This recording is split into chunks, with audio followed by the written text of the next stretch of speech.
சரி. ஓகேவா? Start. Okay. So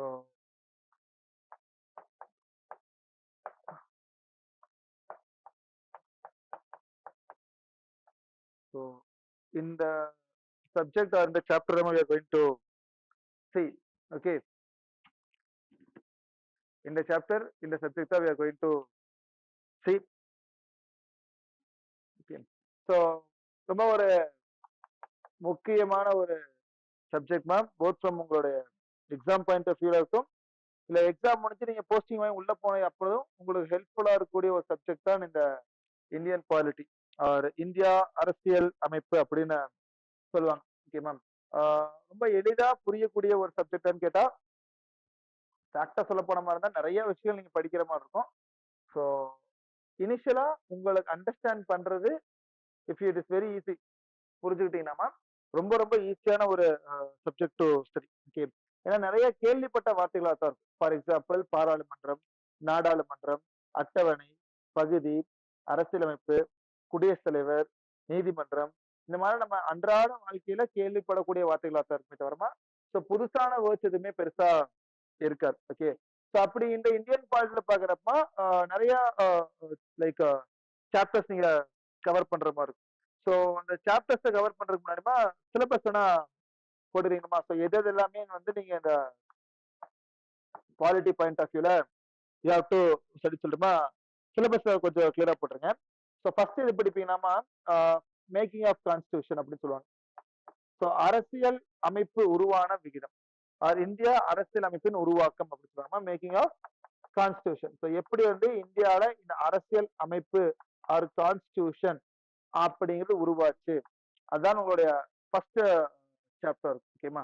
so அது முடிச்சதுக்கு அப்புறமா சாலியன்ட் ஃபீச்சர்ஸ் அப்படின்னு சொல்லுவாங்க.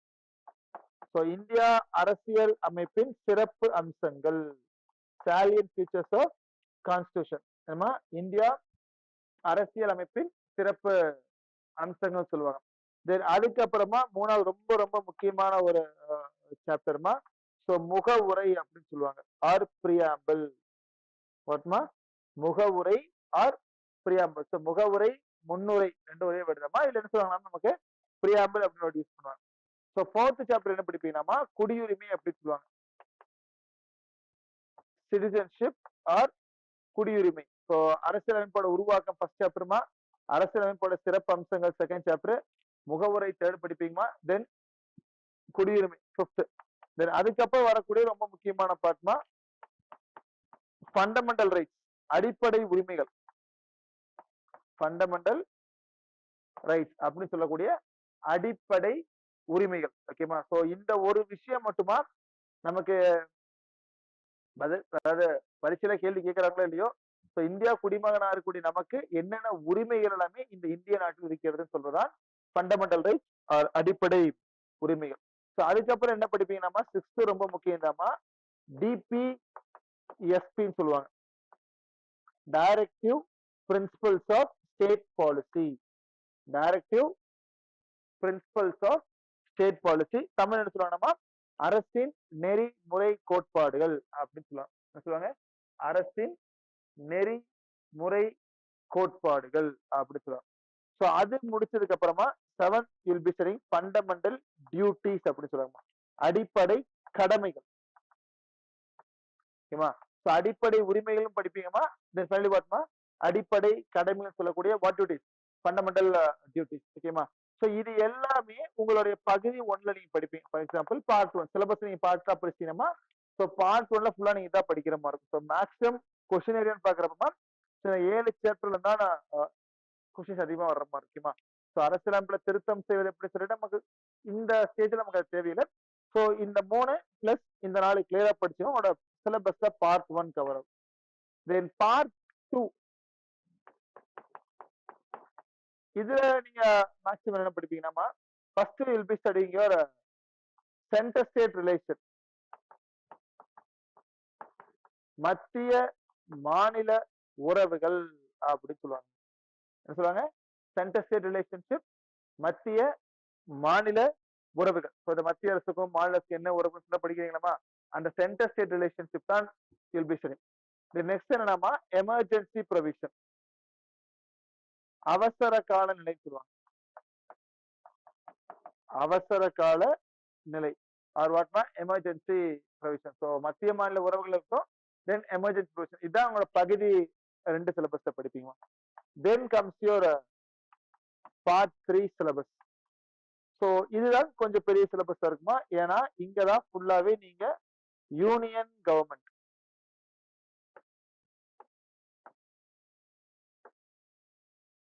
சரிங்க வாட்மா, யூனியன் கவர்மெண்ட். ஸோ ஒன்றிய அரசாங்கம் அப்படின்னு சொல்லக்கூடிய யூனியன் கவர்மெண்ட் படிப்பீங்க.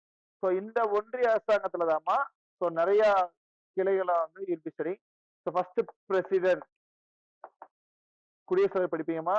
தென் அதுக்கப்புறம் வைஸ் பிரசிடென்ட் துணை குடியரசுத் தலைவர் வருவாரு. தென் அதுக்கப்புறமா பிரைம் மினிஸ்டர் முதலமைச்சர் பிரதம அமைச்சர் வருவாரு. தென் கம்ஸ் யுவர் சிஓஎம் சொல்லக்கூடிய கவுன்சில் ஆஃப் மினிஸ்டர்ஸ் ஆர் மத்திய அமைச்சர்கள்.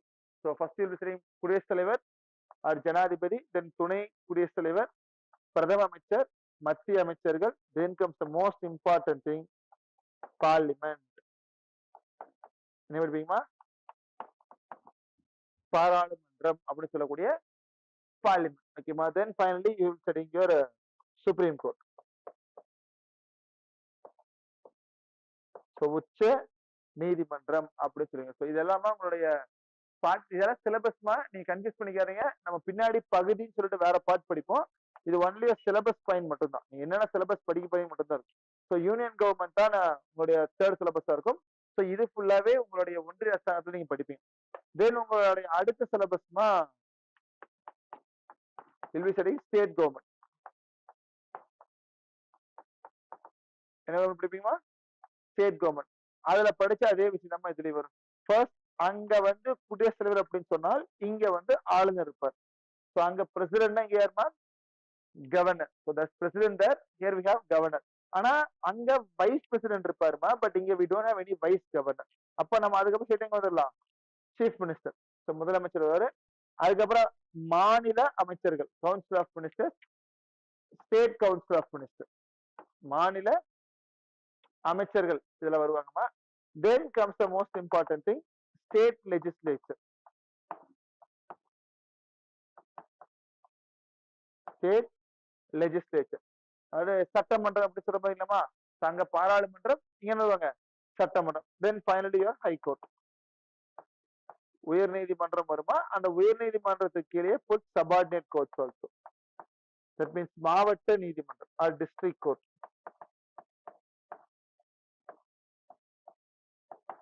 ஓகேமா. ஸோ இதெல்லாம் தான் உங்களுடைய எந்த கவர்மெண்ட்ல வரணுமா, மாநில அரசு கீழே வரும். ஸோ ஆளுநர், முதலமைச்சர், ஸோ மாநில அமைச்சர் அவர்களுமா, தென் சட்டமன்றங்கள், ஸ்டேட் லெஜிஸ்லேச்சர், தென் ஹைகோர்ட் வருமா. அதுல வந்து வாட்மா subordinate courts also. Okay. So அதுக்கப்புறமா உங்களோட சிலபஸ்ல ரொம்ப முக்கியமான சிலபஸ் தான்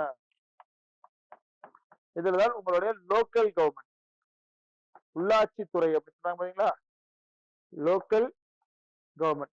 ஸோ இதுல எது படிப்பீங்கன்னாமா ரெண்டு தான், பஞ்சாயத்து ஒண்ணுமா,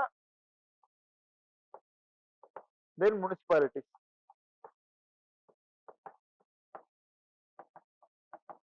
ஸோ பஞ்சாயத்துகள் ஒண்ணுமா, நகராட்சிகள் ஒண்ணுமா, ஆறு மாநகராட்சி. So panchayat and municipalities. So இதான் உங்களுடைய லோக்கல் கவர்மெண்ட்ல ஓகேமா.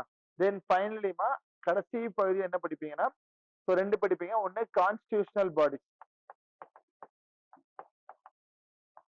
அரசியல் அமைப்பு சார்ந்த அமைப்புகள் அப்படி சொல்லுவாங்க. பட்மா கான்ஸ்டிடியூஷனல் பாடிஸ், ஸோ அரசியல் அமைப்பு சார்ந்த அமைப்புகள். இன்னொன்று ஆப்வியஸா என்சிபின்னு சொல்லுவாங்க, நான் கான்ஸ்டிடியூஷனல் பாடிஸ்.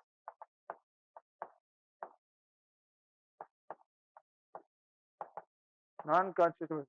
ஸோ ஒன்னு கான்ஸ்டிடியூஷனல் பாடிஸ், நெக்ஸ்ட் வருமா நான் கான்ஸ்டிடியூஷனல் பாடிஸ். ஸோ அரசியல் அமைப்பு சார்ந்த அமைப்புகள் அப்படின்னு சொல்றதுமே கான்ஸ்டிடியூஷனல் பாடிஸ். அரசியல் அமைப்பு சாராத அமைப்பு சொல்லணுமா நான் கான்ஸ்டிடியூஷனல் பாடிஸ். ஸோ இதுதான் உங்களுடைய பாலிட்டியோடைய சிலபஸா இருக்குமா குரூப் 4 பாயிண்ட் ஆஃப் வியூல பாக்குறப்போ. ஸோ ரொம்ப லைக் பேசிக்கான கேள்விகள் தான் மேக்ஸிமம் கேட்குற மாதிரி இருக்கும். ரொம்ப காம்ப்ளிகேட் பண்ணியோ இல்ல வந்து ரொம்ப வந்து இன்டெப்தாவோ குரூப் 4 பாயிண்ட் நம்ம மேக்ஸிமம் வராது. ஓகேமா. ஸோ வந்து simplest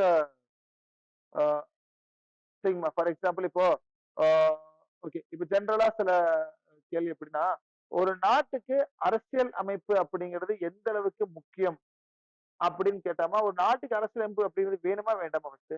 for example do we need a constitution or not?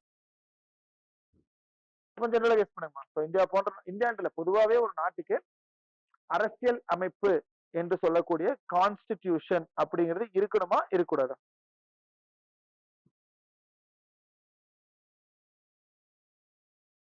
To we need constitution or not? கண்டிப்பா இருக்கணுமா? ஓகே.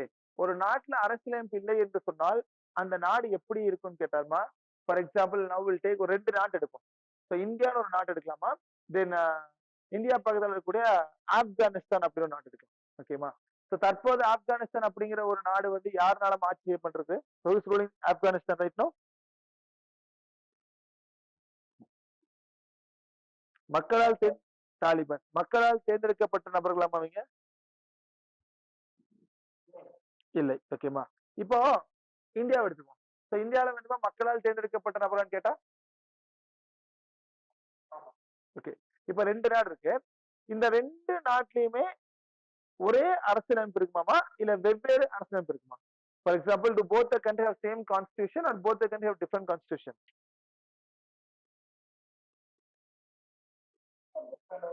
வெரி குட் மா. ஆனா 2மே டிஃபரெண்ட் கான்ஸ்டிடியூஷன் தான். But when it comes to அரசியலமைப்பு அப்படின்னு சொல்லி பாயிண்ட் ஆஃப் வியூல வர்றப்ப 2 கண்ட்ரிக்குமே அரசியலமைப்பு கண்டிப்பா இருக்கும். There won't be any country without a constitution. அரசியல் அமைப்பு இல்லாமல் ஒரு நாடு இருக்குமா என்று கேட்டால் வாய்ப்பே இருக்காதுமா. ஆனால் எல்லா நாட்டுக்கும் ஒரே மாதிரி அரசியலமைப்பு கேட்டா இருக்காது. ஸோ ஒவ்வொரு நாட்டுக்கும் ஒவ்வொரு மாதிரியான அரசியலமைப்புகள் எல்லாமே இருக்கும். ஓகேவா? இப்ப இந்தியா பொறுத்த சிம்பிளா அஷ்யூம் பண்ணுங்க. நம்மளுடைய நாகரிகம் சொல்லக்கூடிய IVC அப்படி சொல்லுவோமா? சிந்து சமவெளி நாகரிகம். கிட்டத்தட்ட ஒரு 3300 நூற்றாண்டு 3300 BC அப்படி ஆரம்பிச்சிருப்பாங்கம்மா. சோ அந்த காலகட்டத்துல இருந்து அப்படியே வந்து குப்தாஸ் வரைக்கும், குப்தர்கள் வரைக்கும். சோ இந்த கால இந்தியாவை தாமா ஏன்ஷியன்ட் இந்தியான்னு சொல்லுவாங்க. ஆர் பண்டைய இந்தியா, ஆர் பண்டைய கால இந்தியா. கிட்டத்தட்ட குப்தர்களுடைய மேக்சிமம் என்ன முடிஞ்சதுன்னா, ஃபார் எக்ஸாம்பிள் அப்ராக்சிமேட்டா 600 AD வச்சுங்க. ஸோ 600 AD வரைக்கும் யார் இருப்பாங்கன்னா குப்தாஸ். ஸோ சிந்து சமவெளி நாகரிகத்தில் ஆரம்பிக்கப்பட்ட இந்தியாவின் நாகரிகம் என்பது அப்படியே அதுக்கப்புறம் வேற ஆளுங்க வருவாங்க, மௌரியாஸ் வருவாங்க, தென் சின்ன சின்ன அமைப்புகள், சின்ன சின்ன டைனாசிரிஸ் எல்லாம் கடைசியாக நிற்பாங்க, குப்தாஸோட நிற்பாங்க. ஸோ குப்தர்கள் சென்ற பிறகுமா இந்தியாவோட பெரிய பேரரசுல எதுவுமே இருக்காது, குட்டி குட்டி பேரரசா பிரிவாங்க. ஸோ அதைத்தான் நம்ம என்ன சொல்லணும்னா ரஜபுத்தர்கள் ஆர் ராஜ்புத். அப்படி 36 ரஜபுத்தர்கள் இந்தியாவில வந்தாங்க. ஒவ்வொரு சின்ன சின்ன சின்ன ஸ்டேட் ரூல் பண்ணாங்க. ஸோ பெரிய அமைப்பு குப்தர்கள் போல ஒரு பெரிய பேரரசு இந்தியாவில கிடையாதுமே ஆஃப்டர் குப்தாஸ். இப்ப குப்தாஸ் போனதுக்கு அப்புறம் நமக்கு யார் உள்ள வருவாங்கன்னா, இப்ப இந்த செகண்ட் பார்ட் ஆஃப் இந்தியாவை தான் மெடிவல் இந்தியா சொல்லுவாங்க, ஆர் இடைக்கால இந்தியா. சோ இந்த இடைக்கால இந்தியா அப்படின்னா ஃபார் எக்ஸாம்பிள் இந்தியால சுல்தான்ஸ் ஆர் சுல்தனர்கள் அப்படின்னு குரூப் வருவாங்க. சோ சுல்தானை பின்தொடர்ந்துமா முகலாயர்கள் வருவாங்க. சோ முகலாயர்களை பின்தொடர்ந்து மராத்தியர்கள் வருவாங்க. ஆனா சுல்தான்களும் முகலாயர்களும் வேறு நாட்டிலிருந்து இந்தியாவை ஆட்சி பண்ண வந்தவங்க. சோ மராத்தாஸ் அப்படிங்கிற குரூப் இந்தியாவுக்குள்ளேயே இருந்த குரூப் தான். சோ மராத்தாஸ் காலகட்டத்தோட எது முடிச்சாலும் அவங்களுடைய மெடிவல் இந்தியா முடியும். ஆனா இந்த முகலாயர்கள் காலகட்டத்திலேயே ஃபார் எக்ஸாம்பிள் 1526 இருந்து 1857 இந்த காலகட்டம் வரைக்குமா இந்தியா அப்படிங்கிற நாடு யாரின் பெயரால் ஆட்சி செய்யப்பட்டதுன்னா முகல்ஸு கீழே தான் ஆட்சி பண்ணப்பட்டிருப்பாங்க. சோ எனி கெஸ்மா முகலாயர்களுடைய ஃபவுண்டர் யாருண்டுமா? அவர் முகலாயர்கள் அப்படிங்கிறத வந்து தோற்றுவித்தவர் எனி கெஸ்? ரொம்ப சிம்பிளான கேள்வி தானே. The founder of Mughals.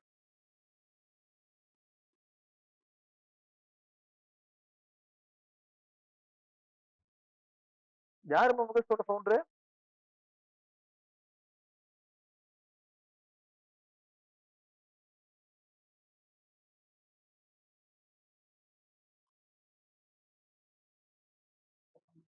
யாருமா? பாபர் கேள்விப்பட்டது நீங்க? ஸ்கூல்ல படிச்சு போலாமா? சொல்லுங்க. சோ பாபர் அப்படின்னா முகலோட ஃபவுண்டர்ஸா இருப்பாருமா. இப்ப என்ன காலகட்டம்னா இந்த 1526 காலகட்டத்தில் இருந்து கிட்டத்தட்ட 1857. சோ இந்த காலகட்டத்து வரைக்குமே வந்து முகல்ஸ் தான் ரூல் பண்ணிருப்பாங்க. இந்த முகலாயர்கள் இந்தியாவில் ஆட்சி செஞ்சிருக்கும் போதுதான் அதுல ஒரு ரூலர் தாம்மா ஜஹாங்கீர் அப்படின்னு ஒருத்தர் இருப்பார். யாருமா? ஜஹாங்கீர். நம்ம அக்பர் இருக்காருலமா, சோ அக்பருடைய இதாமா ஜஹாங்கீர் சொல்லுவாங்க. இப்ப இந்த ஜஹாங்கீர் காலகட்டத்துலதான் என்ன பண்றாங்கன்னாமா, இந்த இசிஐ அப்படின்னு சொல்லக்கூடிய ஈஸ்ட் இந்தியா கம்பெனி ஆர் கிழக்கிந்திய கம்பெனி அப்படின்னு சொல்லுவாங்க. என்னமா? கிழக்கிந்தியா கம்பெனி. பிரிட்டிஷ் இருக்கு பாத்தீங்களா, அந்த பிரிட்டிஷ் ஆர் பிரசன்ட் டே லண்டன் இருக்கலாமா, அந்த லண்டன்ல ஒரு 100 பேர், எவ்வளவுமா, 100 பேர் கொண்டு வணிகத்துக்காக வர்த்தகத்துக்காக ஆரம்பிக்கப்பட்டதுதான் கிழக்கிந்திய கம்பெனி அப்படின்னு சொல்லுவாங்க. So it was started by 100 members of Padma English East India Company. அப்ப அவங்க ஆரம்பிச்சு என்ன பண்றாங்கன்னா, ஜஹாங்கீர் ஆட்சி செய்யும் பொழுதுதான் இந்தியாவுக்குள்ள வந்து நாங்க இந்தியால வர்த்தகம் செய்யலாமா அப்படின்னு கேக்குறாங்க. ஓகேமா? அப்ப ஆரம்ப காலகட்டத்துல ஜஹாங்கீர் சொல்றாரு வேண்டாம் சொல்றாரு, மறுபடியும் பர்மிஷன் கொடுத்துட்றாங்கம்மா. அப்ப எப்படி மெடிவல் இந்தியால சுல்தான்கள் இருக்காங்க, முகலாயர்கள் இருக்காங்க. முகலாயர்கள் இருக்கும் பொழுதே ஆங்கிலேயர்கள் or British they came to India. So அப்போ சுல்தான்ஸ், முகல்ஸ், பிரிட்டிஷ், மராத்தாஸ், இதோட காலகட்டத்தை ஃபுல்லா தான் மெடிவல் இந்தியா அப்படி சொல்லுவாங்க. ஸோ மெடிவல் இந்தியா முடிஞ்சதுக்கு அப்புறம் இந்தியால வர்றதாமா நவீன இந்தியா ஆர் மாடர்ன் இந்தியான்னு சொல்லுவாங்க. 1857 இருந்துமா 1947 வரைக்கும் கிட்டத்தட்ட நம்ம ரூல் பண்ண ஃபுல்லா யாருன்னா பிரிட்டிஷ் அரசாங்கம் தான். யார் ரூல் பண்றாங்கம்மா? பிரிட்டிஷ் அரசாங்கம் தான் நம்மளை ரூல் பண்ணிருப்பாங்க. அப்போ 1857 ஆரம்பிக்கப்பட்ட பிரிட்டிஷோட ஆட்சி என்பது 1947 ஆகஸ்ட் 15. சோ அன்னைக்கு தாமா இந்தியா அப்படிங்கிற நாடு என்ன செஞ்சாங்கம்மா, சோ விடுதலை, இந்தியா பிகம் வாட், இண்டிபெண்டன்ஸ் அப்படின்னு சொல்லியிருப்பாங்க. ஓகேமா? சோ இப்ப இந்தியா இண்டிபெண்டன்ஸ் ஆயிடுச்சு அப்படின்னா யாரு இண்டிபெண்டன்ஸ்? பிரிட்டிஷிடம் விடுதலை வாங்கிட்டோம். சோ பிரிட்டிஷிடமிருந்து விடுதலை பெற்ற இந்தியா சோ தனிப்பட்டு ஆர் இண்டிபெண்டன்ட் இந்தியா சொல்றாங்க பாத்தீங்களாமா, அப்படி மாறின நாள் தான் ஆகஸ்ட் 15, 1947. ஆனா என்னதான் இந்தியா விடுதலை பெற்றாலும் இந்தியா எப்ப வந்து ஒரு குடியரசு நாடாக மாறுச்சு என்று சொன்னால், so we all know Republic Day Jan 26, 1950. அதான் முன்னாடியே சொல்லுவோமா ரிபப்ளிக் டே அப்படி சொல்லுவோம், ஆறு குடியரசு சொல்லுவோம்ல. ஏன் வந்து 1950 ஜனவரி 20 ரிபப்ளிக் டே அப்படின்னு சொல்றோம்னா, நம்மளோட அரசியலமைப்பு இருக்கலாமா, கான்ஸ்டிடியூஷன், அந்த அரசியல் அமைப்பு அப்படிங்கிறது அமல்படுத்தப்பட்ட நாள். அந்த கான்ஸ்டிடியூஷன் கேம் இன்டு ஃபோர்ஸ் அப்படின்னு சொல்லுவாங்க. சோ இந்தியால இந்த அரசியல் அமைப்புன்னு சொல்லக்கூடிய கான்ஸ்டிடியூஷன் அமல்படுத்தப்பட்ட நாள், அது எப்ப இந்த அரசியலமைப்பு அமல்படுத்தினாங்க அப்படின்னா ஜனவரி 26, 1950. அப்ப இந்தியா விடுதலை பெற்ற நாள் கேட்டா ஆகஸ்ட் 15 தாமா. ஆனா அன்னைக்கு நம்ம கையில வந்து ஒரு அரசியல் அமைப்பு அப்படின்னு இருந்துச்சுன்னு கேட்டா கிடையாது. ஸோ இந்தியா பிரிட்டிஷிடம் இருந்து வெளியே வந்த பிறகும் இந்தியாவுக்கு அரசியலமைப்பு எதுவுமே இல்லை. நம்மளால் உருவாக்கப்பட்ட அரசியலமைப்பு, ஃபார் எக்ஸாம்பிள் இந்தியாவர்களால் உருவாக்கப்பட்ட அரசியல் அமைப்பு நமக்கு இல்லமா. ஸோ நமக்கு நம்மளே அரசியலமைப்பை உருவாக்கி அந்த அரசியலமைப்பு அமல்படுத்தப்பட்டனால அதனால் ஜனவரி 26, 1950. ஓகேமா? இதுல நவம்பர் 26, 1949. சோ இந்த நாளேமா நம்மளோட அரசியலமைப்பை எழுதியிருப்பாங்க. ஓகேவா? அதனாலதான் நவம்பர் 26 நம்ம என்ன சொல்லுவோம்னா கான்ஸ்டிடியூஷன் டே அப்படின்னு சொல்லுவாங்க, அரசியல் அமைப்பு நாள். ஆர் வாட் டேமா? Constitution day. சோ கிளியரா போட்டுருங்க. சோ ஆகஸ்ட் 15, 1947 சோ நமக்கு விடுதலை பெற்ற நாள்மா. சோ பிரிட்டிஷாரிடமிருந்து விடுதலை பெறுகிறோம், அதனால இண்டிபெண்டன்சி அப்படின்னு சொல்றாங்க. சோ இந்தியா விடுதலை பெற்றிருந்த போது இந்தியாவுக்கு இந்தியாவர்களால் உருவாக்கப்பட்ட அரசியலமைப்பு இருந்துச்சான்னு கேட்டா கிடையாது. சோ அப்ப நமக்கு பிரிட்டிஷ் கொடுத்த அரசியலமைப்பை தான் நம்ம ஃபாலோ பண்ணிட்டு இருக்கோம். அப்போ நம்ம விடுதலை பெற்ற பிறகுமா நவம்பர் 26, 1949 அன்னைக்கு தான் நம்ம அரசியலமைப்பை எழுதி முடிக்கிறாங்க. For example our constitution was completed. ஓகேமா? அப்படி அரசியலமைப்பு எழுதி முடிக்கப்பட்ட அந்த நவம்பர் 26 தான் நம்ம என்ன சொல்லுவோம், அரசியலமைப்பு நாள்னு சொல்லுவாங்க. Or what day? Constitution day. ஆனா என்னதான் அரசியலமைப்பு நவம்பர் 26, 1949 எழுதினாலும் அது அமல்படுத்தப்பட்ட நாள் எப்ப வந்து கேம் இன்டு பீயிங்னா ஜான் 26 1950. அதனாலதான் ஜனவரி 27 என்ன சொல்லுவோம், ரிபப்ளிக் டே அப்படின்னு சொல்லுவாங்க.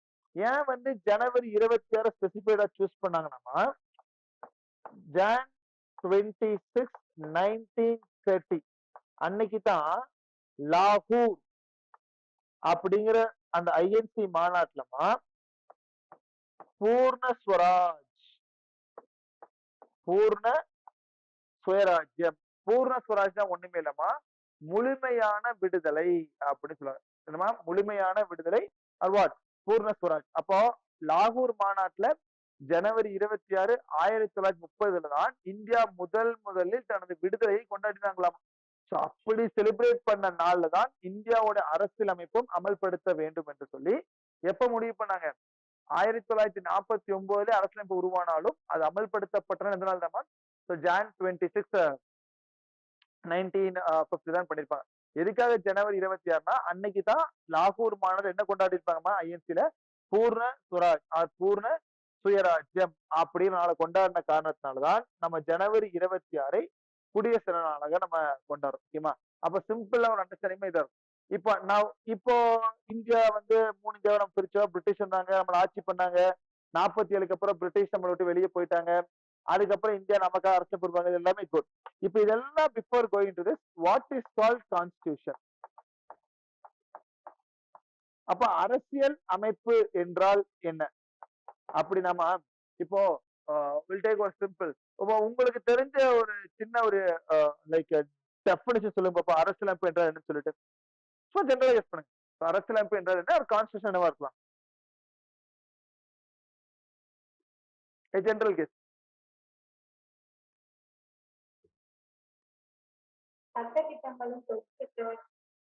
Very good.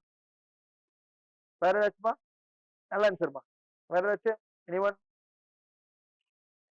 அரசாங்கமும் நாட்டு மக்களும் எவ்வாறு நாட்டு வளர்வதற்கான வழிகாட்டி. Very good. ஸோ அரசாங்கமும் நாட்டு மக்களும் எவ்வாறு வாழ வேண்டும்கான வழிகாட்டி. Very good. ஓகேமா? அப்போ இப்போ அரசியல் அமைப்பு என்றால் என்ன என்பதற்கான ஒரு யூனிவர்சல் டெபினிஷன் கிடையாது. இதுதான் அரசியல் அமைப்பு அப்படின்னு சொல்லி யாருமே டெபினிஷன் கொடுக்கலாமா? ஆனா நம்ம ஜெனரல் அண்டர்ஸ்டாண்டிங் என்னன்னா, it is a set of rules and regulations அப்படின்னு சொல்லுவாங்க. Set of what? Rules and regulation. ஒரு நாட்டுல வந்து என்னென்ன லைக் சட்டங்கள் இருக்கணும், என்னென்ன வழிமுறைகள் இருக்கணும், ஒரு நாடு எந்த சட்டத்தின் அடிப்படையில் எந்த வழிமுறைகளின் அடிப்படையில் செயல்படுகிறது என்று சொல்வதுதான் அந்த நாட்டோட அரசியல் அமைப்பு அப்படி சொல்றாங்க. அப்ப கான்ஸ்டிடியூஷன் ஒண்ணுமே இல்லமா, it is about set of rules and regulation a country should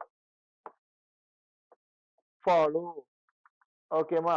so என்னென்ன டைப் ஆஃப் ரூல்ஸ் சட்டங்கள் இருக்கிறது, என்னென்ன டைப் ஆஃப் வழிமுறைகள் இருக்கு சொல்லட்டுமா, அந்த சட்டங்களும் வழிமுறைகளும் ஒரு நாட்டில் பின்பற்றப்படுகிறதா இல்லையா அதை பற்றி பார்ப்பதுதான் நம்ம என்ன சொல்லுவோமா, கான்ஸ்டிடியூஷன் அப்படின்னு சொல்லுவோம். ஓகேமா? அப்படி நம்ம இப்ப சிம்பிளா என்ன எடுத்துட்டோம்னா, இன்னைக்கு இந்தியாலமா நமக்காக சட்டங்கள் கொண்டு வருது யாருமா இருக்காங்க? For example today which is the law making body in India, யாரா இருக்கலாம்? Very good. இல்லம்மா, இப்போ நீதிமன்றங்களை பொறுத்த வரைக்குமா நமக்காக சட்டங்கள் கொண்டு வர மாட்டாங்கம்மா. இப்போ ஃபார் எக்ஸாம்பிள் இதை கிளியரா போட்டுங்க, 3 pillars of government. Very good. So 3 pillars of government அப்படி சொல்லுவாங்க. அரசாங்கத்தின் 3 தூண்கள். ஒரு அரசின் 3 தூண்கள் என்னன்னா, ஃபர்ஸ்ட் இஸ் யோர் லெஜிஸ்லேட்டிவ், சட்டமன்றம் அப்படின்னு சொல்லுவாங்க. வாட்மா? Legislative or what? சட்டமன்றம். செகண்ட் என்னன்னா எக்ஸிக்யூட்டிவ் ஆர் நிர்வாகிகள் அப்படின்னு சொல்லுவாங்க. ஸோ ஒன்னு சட்டமன்றம் சொல்லக்கூடிய லெஜிஸ்லேட்டிவ்மா, தென் நிர்வாகம் அப்படின்னு சொல்லக்கூடிய எக்ஸிக்யூட்டிவ், கடைசியாத்தாமா ஜுடிஷியரி அப்படின்னு சொல்லக்கூடிய நீதித்துறை. என்ன துறையுமா? நீதித்துறை. ஸோ அப்ப இந்தியாவில் பொதுவாகவே ஒரு அரசாங்கத்துக்கு வந்துமா 3 தூண்கள் இருக்குன்னு சொல்றாங்க. ஸோ முதல் தூண் வந்து சட்டமன்றம். ஸோ இரண்டாவது தூண் வந்து என்ன சொல்றாங்க நம்ம எக்ஸிக்யூட்டிவா. ஸோ மூன்றாவது என்ன சொல்றாங்க நமக்கு நீதித்துறைன்னு சொல்றாங்க. இப்ப எதுக்காக இந்த 3 தூண்களை பிரிச்சிருக்காங்கன்னா, இந்த லெஜிஸ்லேட்டிவ் அப்படின்னு சொல்றாங்க சட்டமன்றம், இவங்க யாருமே கிடையாது, நம்ம மக்களால் தேர்ந்தெடுக்கப்படக்கூடிய எம்எல்ஏஸ் அண்ட் எம்பிஸ். யாருமா? நம்ம மக்களால் தேர்ந்தெடுக்கப்படக்கூடிய எம்எல்ஏஸ் அண்ட் எம்பிஸ். அப்போ இந்தியால இந்த சட்டமன்றம் தான் லா மேக்கிங் பாடி அப்படின்னு சொல்லுவாங்க. நமக்கான சட்டங்கள் எல்லாம் கொண்டு வராங்கல்லமா, நமக்கான சட்டங்கள், திட்டங்கள், ஸ்கீம்ஸ் எல்லாமே கொண்டு வரானால் நம்மனால் தேர்ந்தெடுக்கப்படக்கூடிய எம்எல்ஏஸ் அண்ட் எம்பிஸ். அதான் ஃபர்ஸ்ட். தென் இந்த எக்ஸிகியூட்டிவ்ஸ் தான் யாருமே நம்ம இவங்களைத்தான் நம்ம சிஓஎம் அப்படின்னு சொல்லக்கூடிய அமைச்சர்கள் அப்படின்னு சொல்லுவாங்க. என்னமா council of ministers or what, அமைச்சர்கள். சோ இவங்களோட வேலை என்னன்னா அந்த சட்டத்தை அமல்படுத்துவாங்கம்மா. Implementing body, implementation of law. அப்ப கிளியரா போடுறேன், சட்டத்தை உருவாக்குவது யார் என்று வந்து கேட்டாலுமா சட்டமன்றம் ஆர் பாராளுமன்றம், தட் இஸ் லெஜிஸ்லேட்டிவ். அப்படி நமக்கான கொண்டு வந்த சட்டங்களை மக்களிடம் கொண்டு சேர்ப்பது யாரு, ஆர் மக்களுக்கு அந்த சட்டத்தை கொடுப்பது யாரு, அமல்படுத்துவது யாரு, நம்ம நிர்வாகிகள். கடைசி அந்த ஜுடிஷியரி இருக்காங்களா, இவங்க வேலை என்னன்னா they will interpret the laws அப்படின்னு சொல்லுவாங்க. they will what மா interpret the laws. சோ இந்த ரெண்டு அமைப்புகளும், அதாவது சட்டமன்றமும் இந்த நிர்வாகத்துறையும் பண்ணின அந்த சட்டங்கள் கரெக்டா தப்பா, அரசியலமைப்புக்கு எதிரா இருக்கா இல்ல அரசியலமைப்புக்கு கரெக்டா இருக்கான்னு சொல்லிட்டுமா அதை இன்டர்பிரேட் பண்றது மட்டும்தான் ஜுடிஷியரியா இருக்குமே தவிரமா இவங்க சட்டங்கள் எதுவும் இயக்க மாட்டார்கள். அப்ப 3 தூண்களை கிளியரா பிடிச்சுங்க. சட்டம் கொண்டு வரவங்க யாரு, அந்த சட்டத்தை நமக்கு அமல்படுத்துறவங்க யாருனாமா, அதே மாதிரி அந்த சட்டங்கள் அமல்படுத்தும் பொழுது நம்மளோட உரிமை பாதிக்கப்பட்டால் அந்த சட்டம் செல்லாது அப்படின்னு சொல்றது யாருமா, உங்களுடைய ஜுடிஷியரி தான். அப்ப இந்த 3 தாமா ஒரு அரசாங்கத்தினுடைய தூண்களாவே இருக்கு. ஓகேவா?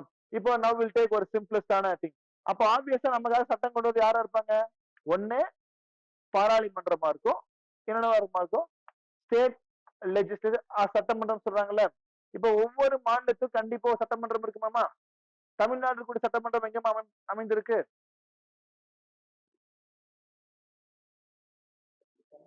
சென்னை. ஓகேவா? என்னோட பாராளுமன்றமா வெரி குட், நியூடெல்லி. அப்போ ஒவ்வொரு அமைப்பு இருக்கலாமா. இன்னைக்கும் இந்தியாவில பாராளுமன்றத்துல எம்பிஸ் அப்படின்னு சொல்லக்கூடிய மெம்பர் ஆஃப் பார்லிமெண்ட் இருப்பாங்கம்மா, பாராளுமன்ற உறுப்பினர்கள் அப்படின்னு சொல்லுவோம். ஸ்டேட் லெஜிஸ்லேச்சர் ஆர் மாநில சட்டமன்றம் அப்படின்னு சொல்றதுதான் எம்எல்ஏஸ் இருப்பாங்க. ஓகேவா? So member of legislative assembly or நம்ம வந்து அதாவது தமிழ் சொல்லுவோம்னா சோ மாநில சட்டமன்ற உறுப்பினர்கள். ஓகேவா? இப்போ இது வந்து இப்போ நான் பிரசண்டா இருக்கிறதுமா. ஓகே, அப்போ இப்ப now put the first topic, making of constitution.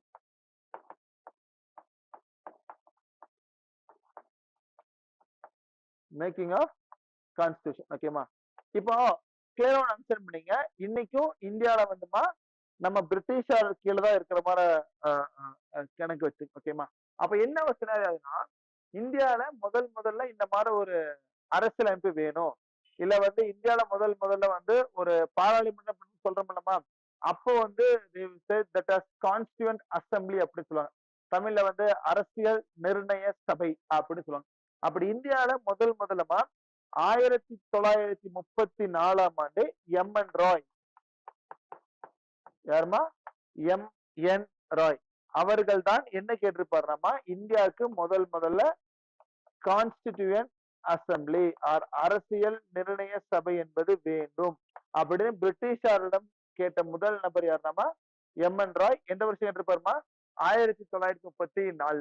ஆனால் அவர் கேட்ட காரணத்தால பிரிட்டிஷ் அரசாங்கம் நமக்கு அந்த அரசியல் நிர்ணய சபை கொடுத்தாங்கன்னு கேட்டா கிடையாது.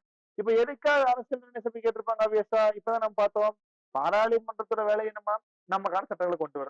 அப்போ ஆப்வியஸா அரசியல் நிர்ணய சபையோட வேலை என்ன இருக்கும், நமக்கான சட்டங்களை கொண்டு வரதான் கேட்டிருப்பாங்க. பட் அன்பார்ச்சுனேட்லி பிரிட்டிஷ் அரசாங்கம் அதற்கு ஒப்புக்கொண்டிருக்க மாட்டாங்க. அதுக்கப்புறமா 1935ல அப்ப இருந்த பெரிய அரசியல் கட்சியா இருக்கக்கூடிய ஐஎன்சி சொல்லுவாங்க, இந்திய தேசிய காங்கிரஸ். இந்திய தேசிய காங்கிரஸ் நமக்கு அரசியலமைப்பு வேணும் என்று கேட்கப்பட்ட வருடம் எதுனாமா 1935. ஆனா அப்போ பிரிட்டிஷ் என்ன பண்ணல, கொடுக்க மாட்டேன். அதுக்கப்புறம் மூணாவதா 1938லமா நம்ம ஜவஹர்லால் நெஹ்ரு இருக்காருலமா, யாரு, ஜவஹர்லால் நெஹ்ரு, அவரும் கேட்டிருப்பாரு இந்த மாதிரி ஒரு அரசியல் நிர்ணய சபை உருவாக்கிட்டாங்க, சோ எங்களுக்கு தேவைப்படக்கூடிய சட்டத்தை நாங்களே எங்களையா கொண்டு வந்திருக்கோம் அப்படின்னு சொல்லிட்டு மூணாவதா கேட்ட நபர் யாருனாமா நம்மளுடைய ஜவஹர்லால் நெஹ்ரு. ஆனா அப்போ என்ன போச்சு, நமக்கு வாய்ப்புகள் மறுக்கப்பட்டு. சோ இவ்வளவு டைம் இந்தியன்ஸ் கேட்டே இருக்காங்களே, அரசியல் நிர்ணய சபை வேணும் சொல்லி கேட்டு இருக்கான்னு சொல்லிட்டு முதல்ல பிரிட்டிஷ் அரசாங்கம் நமக்கு ஒரு அறிக்கையை கொடுத்திருப்பாங்கம்மா. அந்த அறிக்கையின் பெயர் தான் ஆகஸ்ட் அறிக்கை ஆர் தமிழ் இங்கிலீஷ்ல சொன்ன ஆகஸ்ட் ஆஃபர் இந்த இயர் 1940 கொடுத்திருப்பாங்க. ரொம்ப ரொம்ப முக்கியமான ஒரு அறிவிப்பு என்னமா என்ன அறிவிப்பு ஆகஸ்ட் அறிவிப்பு அடுத்த ஆகஸ்ட் ஆஃபர் அப்படின்னு சொல்லுவாங்க. அப்ப இதுலதாமா முதல்ல பிரிட்டிஷ் அரசாங்கம் என்ன பண்ணிருப்பாங்கன்னா ஓகே நீங்கள் கேட்ட அந்த அரசியல் நிர்ணய சபையை நாங்கள் உருவாக்கி தருகிறோம் அப்படின்னு சொல்லிட்டு பிரிட்டிஷ் அரசாங்கம் நம்ம கொடுத்த அந்த ஆஃபர் தான் ஆகஸ்ட் அறிக்கை ஆர் ஆகஸ்ட் ஆஃபர். ஆனால் பிரிட்டிஷ் அரசாங்கம் அதாவது இந்திய அரசாங்கம் கேட்ட அரசியல் நிர்ணய சபை அமைப்பு என்பது வேறுமா, பிரிட்டிஷ் அரசாங்கம் நம்ம கொடுத்த அரசியல் அமைப்போட அமைப்பு என்பது வேறு. அதனால அன்பார்ச்சுனேட்லி இந்த அரசியல் நிர்ணய சபையை இந்திய மக்கள் ஒப்புக்கொள்ளவில்லை ஆர் ஐஎன்சி அக்செப்ட் பண்ணல. அதுக்கப்புறம் என்ன பண்றாங்க மறுபடியும் 1942 கிரிப்ஸ் மிஷன் அப்படின்னு ஒரு மிஷனை வந்து பிரிட்டிஷ் அரசாங்கம் இந்தியாவுக்கு அனுப்புறாங்க. என்ன மிஷன்மா 1942 கிரிப்ஸ் குழு ஆர் கிரிப்ஸ் மிஷன் சொல்லிட்டு ஒரு மிஷன் அனுப்பிச்சிருப்பாங்க. பட் அந்த மிஷன் சொன்ன கோரிக்கையும் இந்தியா பெருசா என்ன பண்ணிக்க மாட்டாங்கம்மா அக்செப்ட் பண்ணிக்க மாட்டாங்க. கடைசியா ரொம்ப ரொம்ப முக்கியமா நவம்பர் 1946 த மோஸ்ட் இம்பார்ட்டன்ட் டே ஓகேமா. எதுக்காக இந்த 1946 நவம்பர் மாசம் ரொம்ப முக்கியமா அப்பதான் இந்தியால அரசியல் நிர்ணய சபையை நாங்க அக்செப்ட் பண்ணிக்கிறோம், சோ எங்களுக்கான அரசியல் நிர்ணய சபையை கொடுத்துருங்க அப்படின்னு நமக்கு பிரிட்டிஷ் அரசாங்கம் கொடுத்த அந்த அரசியல் நிர்ணய சபை கடைசியா எந்த குழுவின் மூலமாக உருவாக்கப்பட்டிருக்குனாமா கேபினட் குழு அப்படின்னு சொல்லுவாங்க. என்ன மிஷன்மா கேபினட் மிஷன். சோ கிளியரா போட்டுருங்க 1946 நவம்பர் மாசம் நமக்கு என்ன உருவாச்சு கான்ஸ்டியூயன்ட் அசம்பிளின்னு சொல்லக்கூடிய அரசியல் நிர்ணய சபை என்பது உருவாயாச்சு. 1946 நவம்பர் மாசம் இந்தியாவில உருவான அரசியல் நிர்ணய சபை எந்த அமைப்பின் அடிப்படையில் அமைந்து என்று சொல்லி கேட்டால் எந்த மிஷன்மா இந்த கேபினட் குழுவின் பரிந்துரையின் பெயர் தான் அமைக்கப்பட்டது. இப்ப கிளியரா போட்டுக்குமா 6 டாப் தான். 1934 எம்என் ராய் முதல்ல கேட்கிறாரு அரசியல் நிர்ணய சபை தாங்கன்னு சொல்லிட்டு, அப்ப பிரிட்டிஷ் அரசாங்கம் கொடுக்கலாமா. 1945 ஐஎன்சி கேட்கறாங்க, அப்பவும் பிரிட்டிஷ் அரசாங்கம் கொடுக்கவில்லை சொல்லிட்டாங்க. தென் 1938 ஜவஹர்லால் நேரு கேட்டிருப்பாரு, அப்பவும் வாய்ப்புகள் மறுக்கப்பட்டிருக்குமா. தென் கடைசியா ஓகே நீங்க கேட்கக்கூடிய அரசியல் நிர்ணய சபை நாங்க உருவாக்கி தர்றோம், வில் ப்ரிப்பேர் கான்ஸ்டியூண்ட் அசம்பிளி அப்படின்னு சொல்லி நமக்கு பிரிட்டிஷ் அரசாங்கம் கொடுத்த அந்த அறிக்கையின் பேர் தான் ஆகஸ்ட் அறிக்கைன்னு சொல்லுவாங்க. Or what offer August offer. But என்னதான் நம்ம கேட்ட அரசியலமைப்பு அமைப்புகள் ஒரு மாதிரி இருக்கும், பட் அவங்க கொடுத்து ஒரு மாதிரி இருந்துச்சுமா. அதனால இந்தியா அரசாங்கம் என்ன பண்ணல அக்செப்ட் பண்ணல. அதுக்கப்புறமா 1942 நமக்கு ஒரு குழு வந்திருக்குமா, அந்த குழுவின் பேர் தான் கிரிப்ஸ் குழு அப்படின்னு சொல்லுவாங்க. அந்த கிரிப்ஸ் குழுவையும் இந்தியா பெருசா அக்செப்ட் பண்ணிருக்க மாட்டாங்கம்மா. சோ கடைசியா நமக்கு வந்த அந்த மிஷனோட பேர் சொல்லுவாங்கம்மா கேபினட் மிஷன். ஓகேமா. சோ இவங்க பாத்தீங்கன்னா ஃபார் எக்ஸாம்பிள் மார்ச் மாசம் வந்திருப்பாங்க. சோ மார்ச் 1946 வந்திருப்பாங்க. சோ மார்ச் 1946 வந்தோமா நிறைய அமைப்புகள் நிறைய விஷயங்கள் எல்லாம் கொடுத்து ஓகே கேபினட் மிஷன் கொடுக்கக்கூடிய அரசியல் நிர்ணய சபை தான் நாங்க அக்செப்ட் பண்றோம் அப்படின்னு சொல்லி நம்ம அக்செப்ட் பண்ணப்பட்டனால எந்த நாள் மேம் நவம்பர் 1946. ஓகேவா. இப்ப என்ன ஆயிடுச்சு நமக்கு ஒரு அமைப்பு உருவாயாச்சாமா. இன்னைக்கு நமக்கு சட்டமன்றத்துல பாராளுமன்றத்துல நம்ம ஓட்டு போடுறோம், நம்ம போய் தேர்ந்தெடுக்கோம். ஓகே. சோ இப்பவும் இன்னொரு way கிளியரா புரிஞ்சுக்குமா. சோ எலெக்ஷன் அப்படின்னு சொல்லுவாங்க தேர்தல். சோ 2 டைப்பா பிரிப்பாங்கம்மா. One is call direct election அப்படின்னு சொல்லுவாங்க, அப்படின்னா நேரடி தேர்தல். நெக்ஸ்ட் என்னன்னா இன்டைரக்ட் எலெக்ஷன், இதைத்தான் மறைமுக தேர்தல் அப்படி சொல்லுவாங்க. ஒண்ணு நேரடி தேர்தல், என்னமா மறைமுக தேர்தல். சோ நேரடி தேர்தல்னா ஒண்ணுமே இல்லமா மக்கள் நேரடியாக சென்று தனது வாக்குகளை செலுத்தும் அந்த தேர்தலை தான் நேரடி தேர்தல் சொல்லுவாங்க. ஃபார் எக்ஸாம்பிள் இப்ப நீங்க சொல்லுங்களாமா எந்தெந்த நபருக்கு இல்லாம நம்ம நேரடியா போய் ஓட்டு போட்டு சூஸ் பண்ணுவோம். மக்கள் நம்மளே டைரக்டா போய் நின்று போடக்கூடிய ஓட்டெல்லாம் தான் நேரடி தேர்தல் சொல்லுவாங்க. அப்ப இன்னைக்கு எந்தெந்த தேர்தல் நேரடியா போடலாம் சொல்லிட்டு வெரி குட் எம்எல்ஏஸ் எடுத்துக்கோமாமா. தேர்ந்தெடுக்கப்பட்ட மாநில சட்டமன்ற உறுப்பினர்கள். தென்மா அமைச்சர்கள் வந்துமா நம்ம தேர்ந்தெடுக்க முடியாதுமா. சட்டமன்ற councillors. Very good very good very good. Local body election. உள்ளாட்சி சொல்றாங்களாமா. பஞ்சாயத்து பிரசிடென்ட் ஆர் முனிசிபாலிட்டியில கவுன்சிலர்ஸ், ஆல் தோஸ் திங்ஸ். ஓகேமா. வேறமா? ஓகே. இப்போ 2024 தேர்தல் அனௌன்ஸ் பண்ணிருக்காங்களாமா. இப்போ நம்ம அடுத்த மாசம் நடக்கக்கூடிய தேர்தல் வந்து நேரடி தேர்தல், மறைமுக தேர்தலாமா? நேரடி தேர்தல். Very good. எதுக்கு போறோமா? பாராளுமன்றம், சட்டமன்றமா? பாராளுமன்றம். அப்ப நம்ம என்ன சொல்லலாம்? எம்பிஸ் அப்படின்னு சொல்லலாமா? ஆனா இந்த எம்பிஸும் மக்களவை எம்பிஸா மாநிலவை எம்பிஸாமா? லோக்சபாவா ராஜ்யசபாவா? லோக்சபா மட்டும்தான் வருவாங்க. ஓகேமா. Very good. மாநிலவை சொல்லுவாங்க. ஏன்னா மாநிலவைக்கான அந்த சட்டம் பாராளுமன்ற உறுப்பினர்கள் மட்டும்தான் நம்ம நேரடியா சூஸ் பண்ணுவோம். இதுவே ராஜ்யசபான்னு சொல்றாங்க பாத்தீங்களாமா, அத வந்து மாநிலவை அப்படி சொல்லுவாங்க. அத வந்து நம்ம சூஸ் பண்ண முடியாதுமா. ஓகே. இப்ப நம்ம நேரடியா சென்று வாக்குகளை செலுத்தி தேர்ந்தெடுக்கக்கூடிய தேர்தலை தான் நேரடி தேர்தல் சொல்லுவாங்க, ஆர் டைரக்ட் எலெக்ஷன். அப்ப எம்எல்ஏஸ் வருவாங்க, எம்பிஸ் வருவாங்க, தென் உள்ளாட்சி அமைப்புகள். இப்போ மறைமுக தேர்தல்னா ஒண்ணுமே இல்லமா, நம்ம தேர்ந்தெடுக்கப்பட்ட இந்த நபர்கள் நமக்காக ஒருத்தவங்க தேர்ந்தெடுக்கிறாங்களா, அதைத்தான் மறைமுக தேர்தல் சொல்லுவாங்க. ஃபார் எக்ஸாம்பிள், இப்ப எம்எல்ஏ நம்ம தேர்ந்தெடுக்கிறோம், எம்பிஸ் நம்ம தேர்ந்தெடுக்கிறோம். அது எந்த எம்பிஸ் மட்டும்தாமா? லோக்சபா எம்பிஸ் மட்டும். இப்போ இந்த எம்எல்ஏ எம்பிஸ் இவங்க எல்லாம் இருக்காங்களாமா, இவங்க எல்லாம் போய் ஒருத்தவங்க ஓட்டு போட்டு சூஸ் பண்ணுவாங்கல்ல, அதைத்தான் இன்டைரக்ட் எலெக்ஷன் அப்படின்னு சொல்லுவாங்க. For example, will take president நம்ம எடுப்போம். குடியரசுத் தலைவர். குடியரசுத் தலைவரோட தேர்தலமா மக்கள் பார்ட்டிசிபேட் பண்ண மாட்டாங்க. ஆனா எம்எல்ஏஸ் எம்பிஸ் தான் அந்த பிரசிடென்ட்டை சூஸ் பண்ணுவாங்க. தென் கம்ஸ் வைஸ் பிரசிடென்ட், துணை குடியரசுத் தலைவர். தென் கம்ஸ் ராஜ்யசபா எம்பி, அதாவது மாநிலவை சட்டமன்ற உறுப்பினர்கள். அப்ப ரெண்டே ரெண்டு தேர்தல் தான் நம்ம போய் டைரக்டா வாக்கு செலுத்தி எடுக்கிறது எல்லாமே நேரடி தேர்தல். நம்ம தேர்ந்தெடுக்கப்பட்ட நபர்கள் நமக்காக இன்னொருத்தவங்களை தேர்ந்தெடுப்பதுதான் மறைமுக தேர்தல் சொல்லுவாங்க. What election? இன்டைரக்ட் எலெக்ஷன் அப்படி சொல்லுவாங்க. ஓகேமா. இப்போ அரசியல் நெருசபை உருவாக்கியாச்சுமா. எந்த லைக் மிஷன் படி கேட்டாங்கன்னா கேபினட் குழுப்படி அவங்க என்ன பிக்ஸ் பண்ணாங்கன்னா, மொத்தமா 389 சீட்ஸை வந்து அந்த அசம்பிளிக்குள்ள உட்காரலாம். அப்ப எவ்வளவு நபர்கள் உள்ள உட்காரலாம் இருப்பாங்க? 389 நபர்கள் உள்ள உட்கார்ந்து இருக்கலாம் அப்படின்னு இருப்பாங்க. இந்த 389 எப்படி பிரிச்சிருப்பாங்கன்னா ரெண்டா பிரிச்சிருப்பாங்க. அதுல 296 சீட்டும் தென் 93 சீட்ஸா பிரிச்சிருப்பாங்க. அதுல அந்த 296 யாருன்னா பிரிட்டிஷ் இந்தியா அப்படிங்கிற இது கொடுத்திருப்பாங்க. தமிழ்ல சேர்ந்தமா வாட் இந்தியா? British India. இந்த 93 யாருக்கு கொடுத்திருப்பாங்கன்னா பிரின்ஸ்லி ஸ்டேட்ஸ் அப்படின்னு சொல்லுவாங்க. What states? Princely states.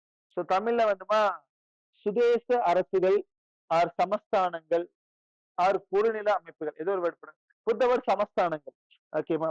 இப்ப இந்த ரெண்டு கேட்ட டிஃபரன்ஸ்னா, பிரிட்டிஷ் உடைய ஆட்சியின் நேரடி தலைமை கீழ் இருந்ததுதான் உங்களுடைய British India. For example, British அரசாங்கம் நேரடியா ரூல் பண்ணதா அந்த 296 சீட். இந்த 93 ஒண்ணுமே இல்லமா. ஃபார் எக்ஸாம்பிள், ஒரு எடுத்துக்காட்டுக்காக நான் சொல்றேன். இப்ப கட்டபொம்மன் எடுத்துக்கோங்க. பாஞ்சாலம் குறிச்சி அப்படிங்கிற பகுதி கட்டபொம்மன் ரூல் பண்றாரு. ஆனா அவரையே ரூல் பண்ணது யாரு? பிரிட்டிஷ். அப்படி இந்த மாதிரி ஒரு சின்ன சின்ன சின்ன சின்ன இடத்தெல்லாம் போய் ரூல் பண்றாங்களா, அதைத்தான் பிரின்ஸ்லி ஸ்டேட்ஸ் ஆர் சமஸ்தானங்கள் அப்படின்னு சொல்லுவாங்க. ஆனா இந்த பிரின்ஸ்லி ஸ்டேட் சமஸ்தானங்கள் எல்லாம் எப்படின்னா நேரடியா இருக்குமான்னு கேட்டா நேரடியா பிரிட்டிஷ் இருக்காது, மறைமுகமா பிரிட்டிஷ் கீழே இருக்கும். அவன் மொத்தம் எவ்வளவு சீட்ஸ்மா? 389 சீட்டை ஒதுக்கியிருக்காங்க. அதுல 296 யாருக்கு தராங்கம்மா? British India, which is direct control of British. British அரசாங்கம் நேரடியா இருக்குமா. 93 யாருக்கு கொடுக்குறாங்கம்மா?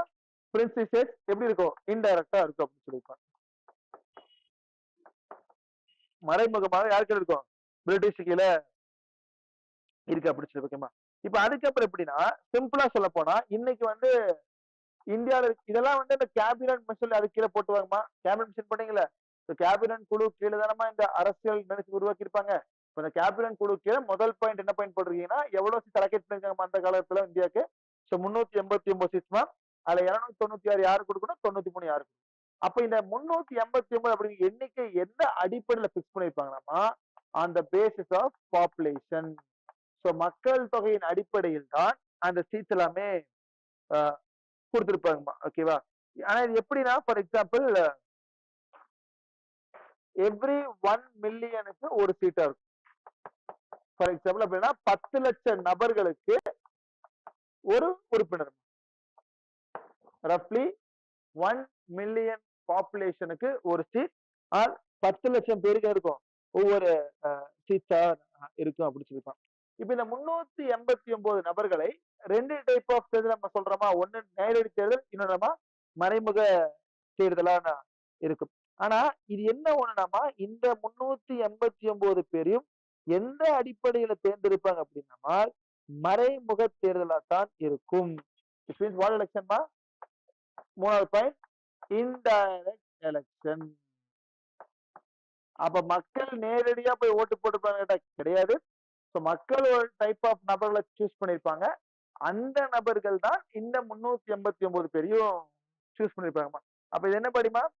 ஸோ வந்து இன்டைரக்ட்லி எலெக்ஷன்.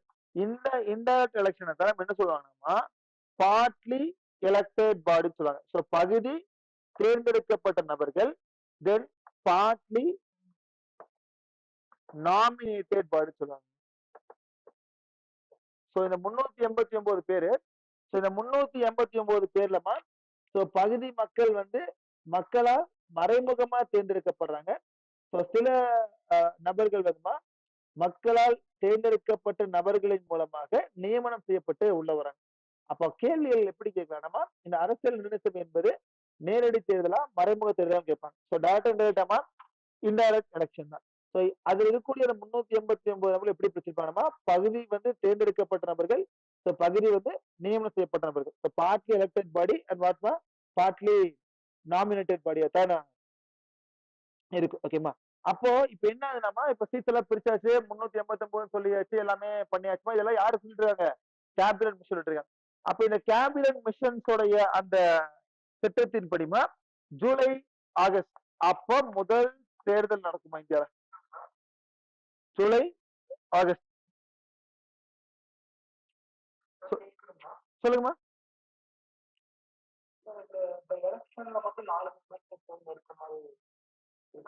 எதுமா எதுமா?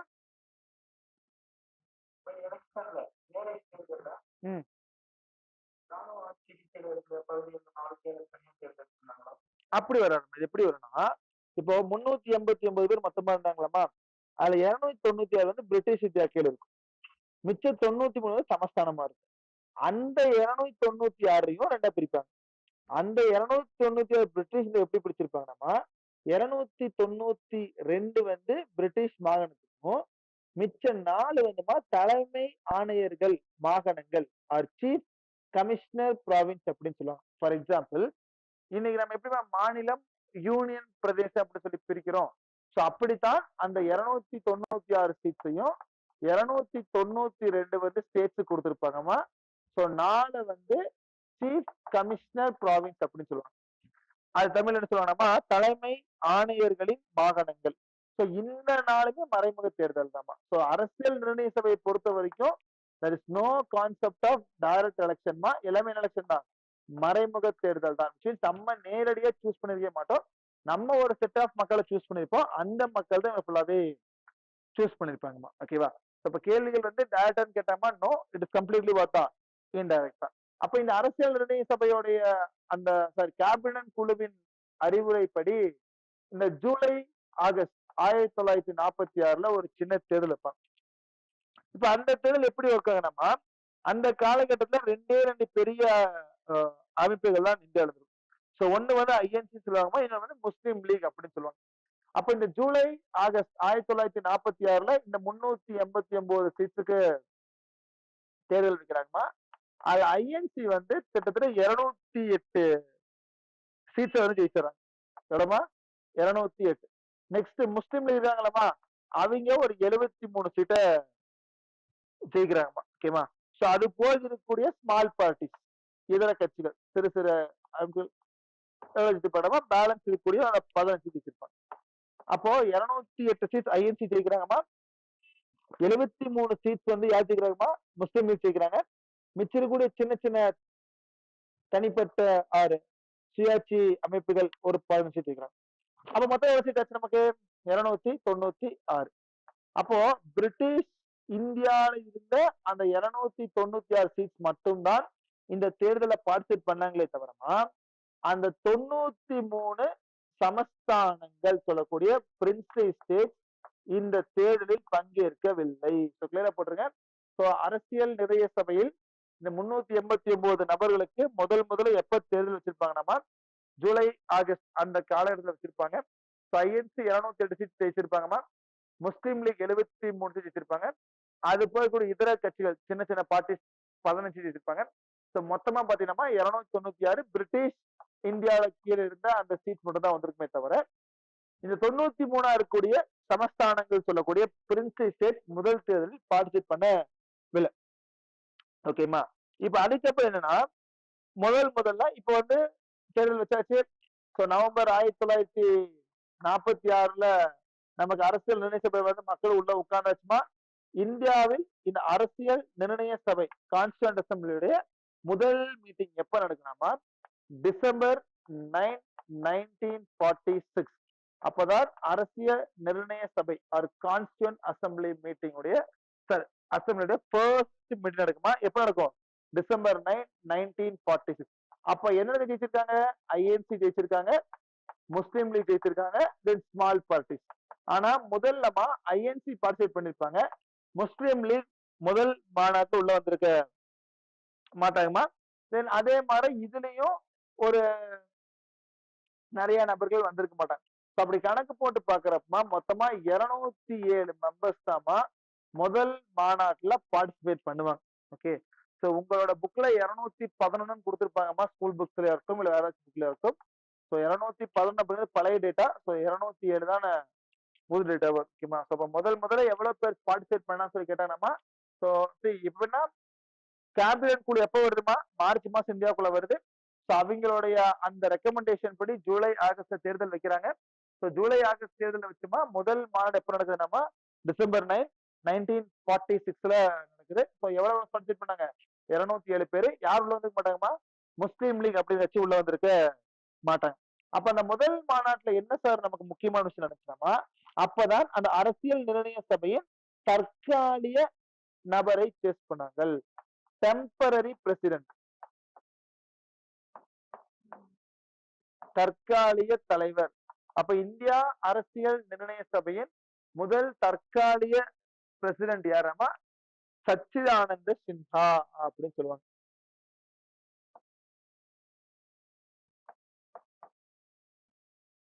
சச்சித் ஆனந்த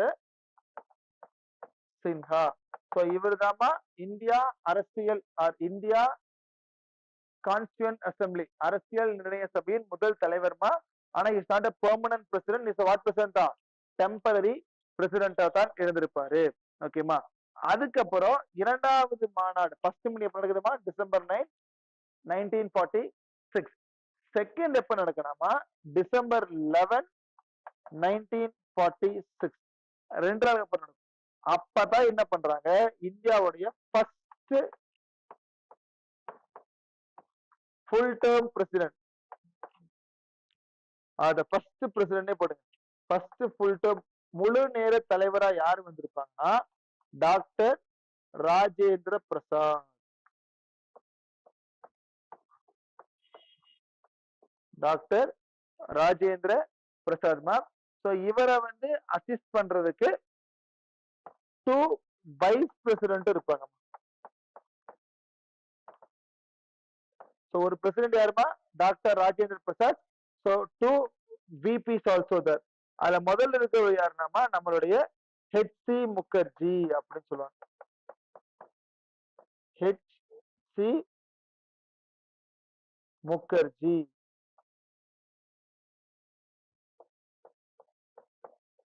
HC முகர்ஜி.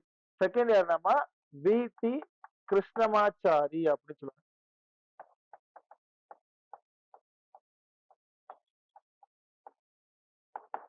ஸோ யாருமா கிருஷ்ணமாச்சாரி. ஸோ கிளியரா போட்டுருங்க. ஸோ 1946 டிசம்பர் 9 ஐஎன்சியோட முதல் மீட்டிங்மா. ஸோ 207 பேர் பார்ட்டிசிபேட் பண்ணாங்க. முஸ்லீம் லீக் அப்படிங்கிற உள்ள வர கிடையாது. ஸோ அதுல தற்காலிக தலைவரை யாரும் சூஸ் பண்ணிருப்பாங்கன்னாமா சத்யானந்த் சின்ஹாவை சூஸ் பண்ணிருப்பாங்க. ஸோ அதுக்கப்புறம் 2 நாளுக்கு அப்புறமா அடுத்த மாநாடு நடக்குமா டிசம்பர் 11 1946. ஸோ அப்பதான் இந்த அரசியல் நிர்ணய சபையின் முதல் நிரந்தர பிரசிடென்ட் நிரந்தர தலைவர் யார் சூஸ் பண்ணிருப்பாங்கன்னா டாக்டர் ராஜேந்திர பிரசாத் சூஸ் பண்ணிருப்பாங்க. அதே என்னடாமா 2 வைஸ் பிரசிடென்ட் அவரை வந்து சூஸ் பண்ணிருப்பாங்க. அதுல ஒருத்தர் யாருனாமா ஹெச்.சி. முகர்ஜி, நெக்ஸ்ட் யாருனாமா கிருஷ்ணமாச்சாரி. அதுக்கப்புறம் ரொம்ப முக்கியமா 3வதா அடுத்த எப்ப நடக்கலாமா டிசம்பர் 13 1947 3ஆம் மீட்டிங் நடக்கும். ஸோ இங்கதாமா நமக்கு ரொம்ப முக்கியமா நம்ம ஜவஹர்லால் நேரு இருக்கார் பாத்தீங்களாமா ஒரு தீர்மானத்தை நிறைவேற்றிருப்பார்.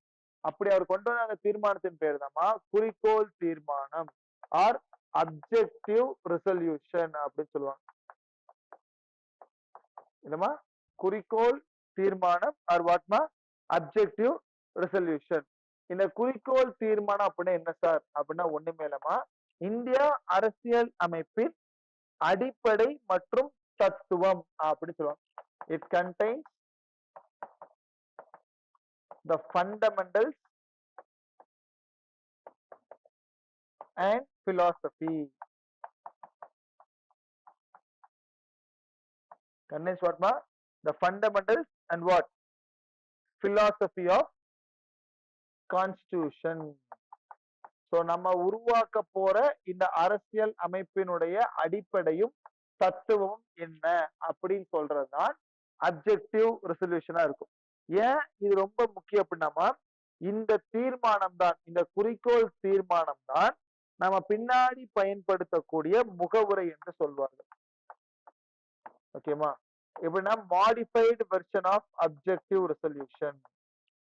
சோ சில திருத்தங்களை செய்துமா நவீன முறையா இருக்கக்கூடிய அந்த அப்ஜெக்டிவ் ரெசல்யூஷனை தான் நம்ம என்ன சொல்றோம் முகவுரை என்று சொல்வார்கள். ஓகே அப்படி அம்பேத்கர்னால கொண்டு வர சாரி நம்ம ஜவஹர்லால் நேருவால் கொண்டு வரப்பட்ட குறிக்கோள் தீர்மானம் என்பது கொண்டு வரப்பட்ட மாசம் எதுனாமா டிசம்பர் 13 1946. இதை எப்ப வந்து ஒரு மனதாக அந்த நபர்கள் எல்லாமே அக்செப்ட் பண்ணிருப்பாங்கன்னா Jan 22 1947 it was accepted. So அரசியல் நிர்ணய சபையில் எதை அக்செப்ட் பண்ணிக்கிறாங்க நம்ம ஜவஹர்லால் நேரு அவர்களால் கொண்டு வரப்பட்ட அந்த குறிக்கோள் தீர்மானத்தை அக்செப்ட் பண்ணிக்கிறாங்க. ஓகேமா சோ அதுக்கப்புறம் என்ன ஆகுனாமா இது எல்லாமே நமக்கு விடுதலைக்கு முன்னாடி நடந்துட்டு இருக்கா. ஏன்னா டிசம்பர் 1947 அப்பதான் பிரிட்டிஷ் அரசாங்கம் நமக்கு விடுதலை கொடுக்கறதுக்காக கொண்டு வரப்பட்ட சட்டம் தாமா இந்தியன் இண்டிபெண்டன்ஸ் ஆக்ட் 1947 கொண்டு வந்திருப்பாங்கம்மா. இந்தியா விடுதலை சட்டம் எந்த வருடம் 1947. இப்ப இந்தியா விடுதலை சட்டம் நமக்கு தெரியும். இப்ப வந்து பிரசண்டா இந்தியா ஒன்னாத்தனமா இருந்துச்சு. பட் 1947க்கு பிறகு பாகிஸ்தான் தனியாகவும் சோ இந்தியா தனியா வந்துருச்சாமா. அப்ப கண்டிப்பா நம்ம கொடுத்த அந்த 389 சீட்ஸ்ல ஐஎன்சி இருந்தாங்க முஸ்லிம் லீக் இருந்தாங்களாமா.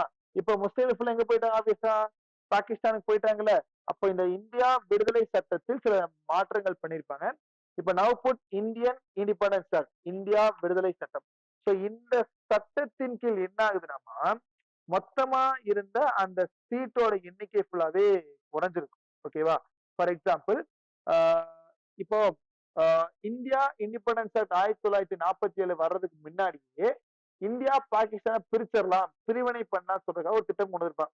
தட் இஸ் கால் நம்ம மவுண்ட் பேட்டன் இருக்காருலமா மவுண்ட் பேட்டன் திட்டம் அப்படின்னு சொல்லுவாங்க. Mountbatten plan or Mountbatten திட்டம். இது எப்பனா ஜூன் 3 1947. ஓகேமா இதான் பார்ட்டிஷன் பிளான் அப்படின்னு சொல்லுவாங்க. ஆர் இட்ஸ் கால் வாட் பிளான்மா மவுண்ட் பேட்டன் திட்டம். ஸோ இந்தியாவையும் பர்சன்டா பிரிச்சிருப்பாங்க. ஸோ இந்த திட்டத்தின் அடிப்படையாகத்தான் இந்தியாவில் என்ன சட்டம் கொண்டு வந்திருப்பாங்க இந்தியன் இண்டிபெண்டன்ஸ் ஆக்ட். எந்த வருஷமா அது 1947 ஜூலை 18ஆம் தேதி சட்டம் வந்து பிறப்பிச்சிருப்பாங்க. ஸோ ஜூன் 3ல வந்து நமக்கு இந்தியன் இண்டிபெண்டன்ஸ் ஆக்ட்மா. ஸோ ஜூலை 18ல Indian sorry Mountbatten plan June. So இந்த அடிப்படையில தான் ஆகஸ்ட் 14 1947 பாகிஸ்தானுக்கு விடுதலை கிடைச்சிருமா. ஸோ ஆகஸ்ட் 15/1947 யாருக்கு விடுதலை கிடைச்சிருச்சு? இந்தியாவுக்கு விடுதலை கிடைச்சிருச்சு. ஓகேமா? இப்ப இந்தியாவுக்கு விடுதலை கிடைச்ச பிறகு இந்த அரசியல் நிர்ணய சபை இருக்கு பாத்தீங்களாமா? ஆஃப்டர் இந்தியா பிகம் இண்டிபெண்டன்ஸ், இது ரொம்ப முக்கியமான கேள்விதான். இந்த கான்ஸ்டியூண்ட் அசம்பிளி அரசியல் நிர்ணய சபை என்பது இரண்டாக பிரிக்கப்பட்டிருப்பாங்க. எப்படி பிரிக்கப்பட்டிருப்பாங்கன்னா, so it became a two body. One is called ஆட்சி மன்ற குழு அப்படின்னு சொல்லுவாங்க. called legislative body. அரசியல் நிர்ணயிச்சு இப்ப அரசியல் நிர்ணய கான்ஸ்டியூண்ட் அசம்பிளியோட நோக்கமே என்னதான்? நமக்கான கான்ஸ்டியூஷனை கொண்டு வரணும், அரசியலமைப்பை உருவாக்கணும். அதுக்காக உருவாக்கப்பட்ட அமைப்பு என்ன பண்ணா அரசியல் நிர்ணய சபை. ஆனா இந்தியா விடுதலை பெற்ற பிறகு இந்த அரசியல் நிர்ணய சபை இரண்டாக செயல்படுறது. ஒன்னு என்ன பாடி வந்திருக்குமா? லெஜிஸ்லேட்டிவ் பாடியா இருந்திருக்கும், அதாவது ஆட்சித்துறை மன்ற குழு சட்டமன்ற குழு போடு. இன்னொன்னு எப்படி பிரிஞ்சிருக்கணுமா? It become a constitution making பாடியா பிரிஞ்சிருக்கும். கான்ஸ்டியூஷன் பாடி அரசியல் அமைப்பு உருவாக்கும் பாடி. சோ ரெண்டா போட்டிருக்குமா? விடுதலை சட்டத்திற்கு பிறகு இந்தியா அரசியல் இந்தியா இருக்கக்கூடிய அந்த கான்ஸ்டியூண்ட் அசம்பிளி அரசியல் நிர்ணய சபை இரண்டாக பிரிச்சிருப்பாங்கம்மா. ஒண்ணு நமக்காக நார்மல் சட்டத்தை உருவாக்கக்கூடிய லெஜிஸ்லேட்டிவ் பாடிஸ், இன்னொன்னு வந்து இந்தியாவுக்காக அரசியல் அமைப்பு உருவாக்கக்கூடிய கான்ஸ்டியூஷன் பாடிஸ். ஸோ எப்பப்பெல்லாம் நம்ம அரசியல் நிர்ணய சபை என்பது லெஜிஸ்லேட்டிவ் அசம்பிளியா மீட் ஆகுதோ அப்பப்பெல்லாமே அதோட தலைவரா யார் இருந்திருப்பாருன்னா ஜி.வி. மாவ்லாங்கர் அப்படின்னு சொல்லுவாங்க. யாருமா? ஜி.வி. மாவ்லாங்கர். கிளியரா போட்டுருங்க. எப்பொழுதெல்லாம் இந்தியா அப்படிங்கிற அரசியல் நிர்ணய சபை என்பது லெஜிஸ்லேட்டிவ் பாடி சட்டமன்ற அமைப்பா செயல்படுகிறதோ அப்பெல்லாம் அதன் தலைவர் யாருமா? ஜி.வி. மாவ்லாங்கர். எப்பப்பெல்லாம் அரசியல் நிர்ணய சபை வந்து கான்ஸ்டியூஷன் பாடியா இருக்கோ அப்ப தலைவர் யார் இருந்திருப்பாங்கன்னா ராஜேந்திர பிரசாத்.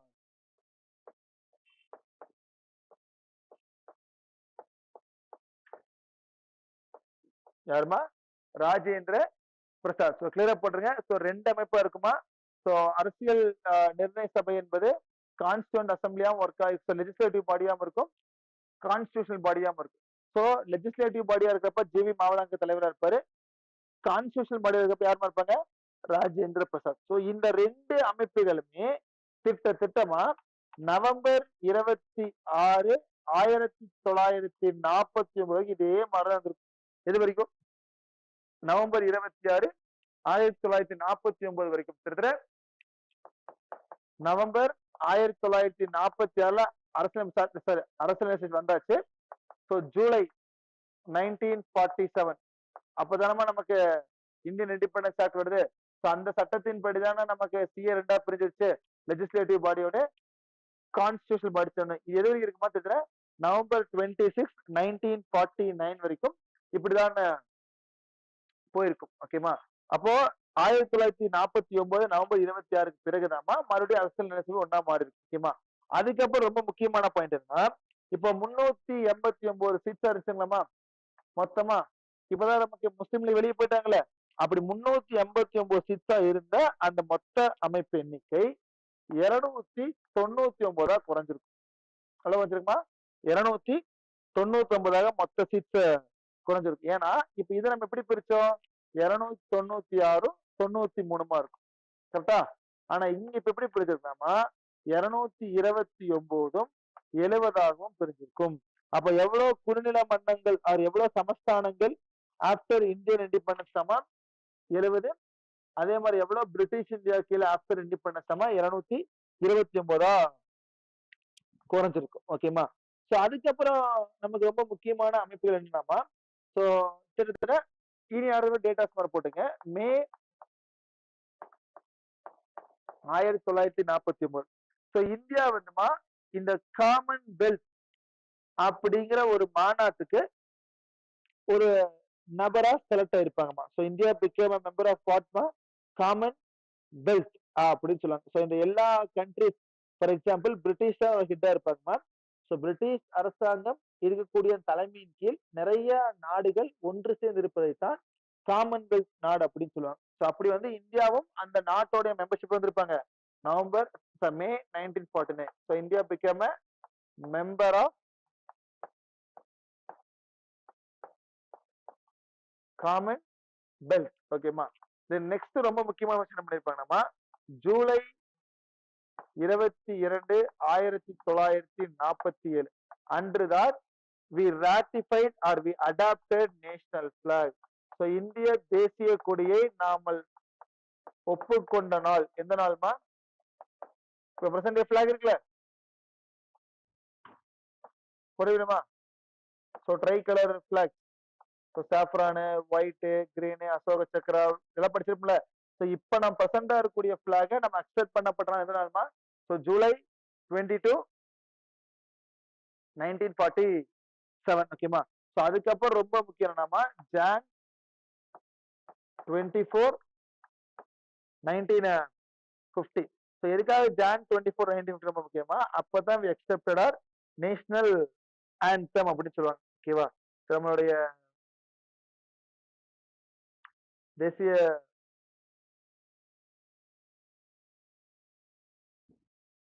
நேஷனல் ஆந்தம், தேசிய கீதம் இருக்கும்லமா. ஸோ அந்த தேசிய கீதம் நம்ம இதுதான் நம்மளுடைய தேசிய கீதம் என்று நம்ம அக்செப்ட் பண்ணப்பட்டோம் எழுதுமா ஜான் 24, 1950. அதே நாள் அன்னைக்கு தாமா ஜான் 24, 1950 அதே நாள் அன்னைக்கு தான் we accepted national song also.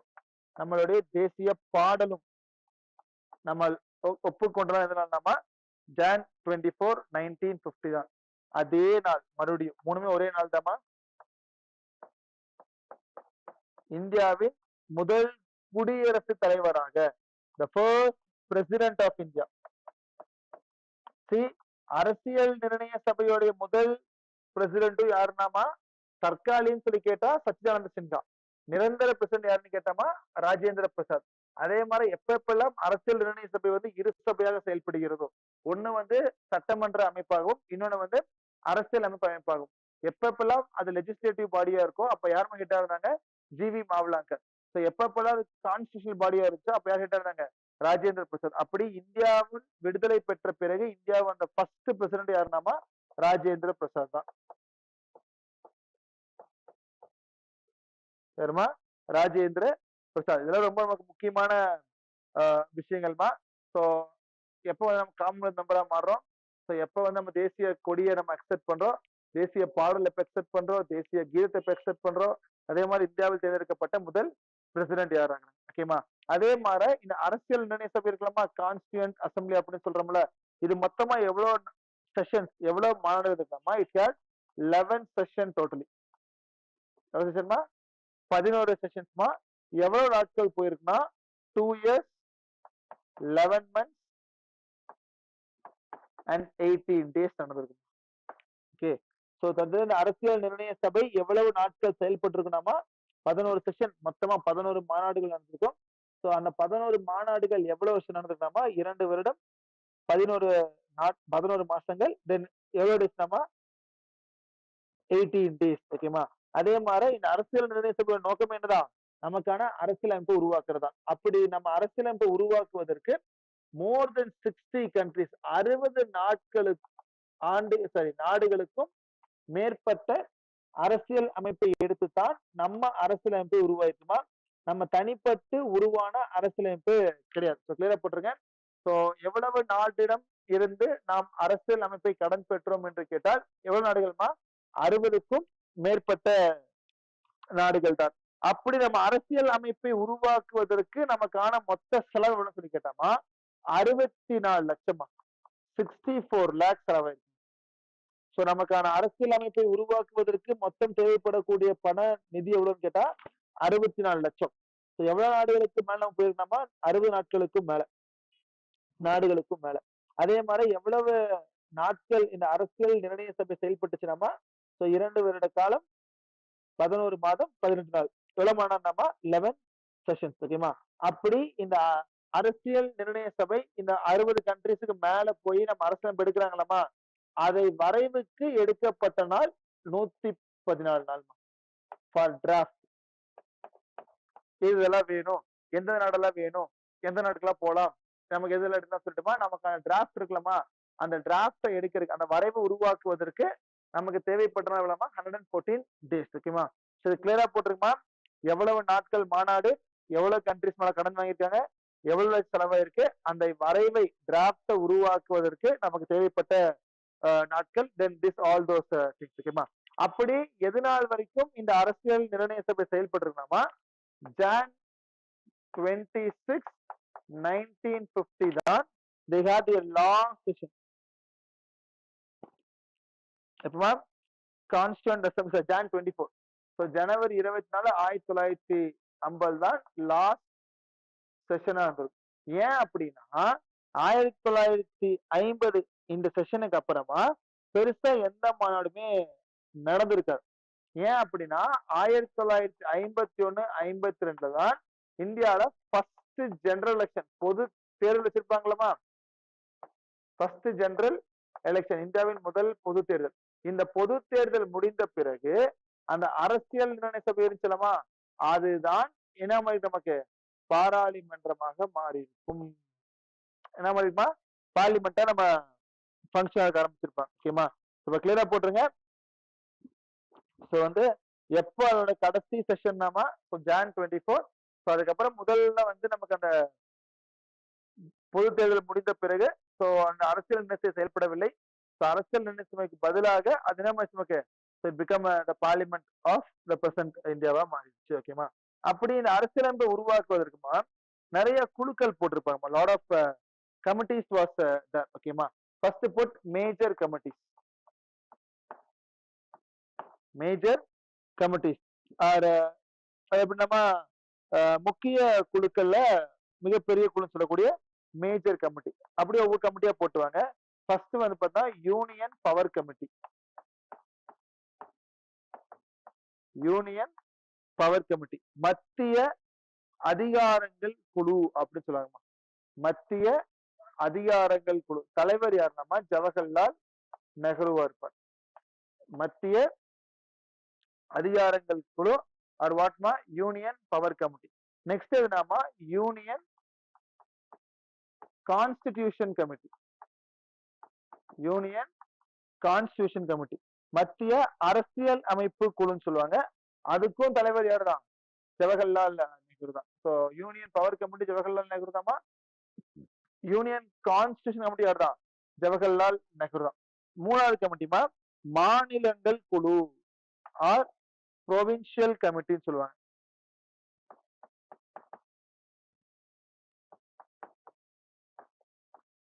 Provincial committee மாநிலங்கள் குழு. இதுக்கு தலைவர் யாருன்னா சர்தார் வல்லபாய் பட்டேல். சர்தார் பட்டேல் இதை மாநில வங்கி குழு. ஓகேமா? ஸோ அதுக்கப்புறம் ரொம்ப ரொம்ப முக்கியமான குழு நம்ம வரைவு குழுன்னு சொல்லக்கூடிய டிராஃப்ட் கமிட்டி.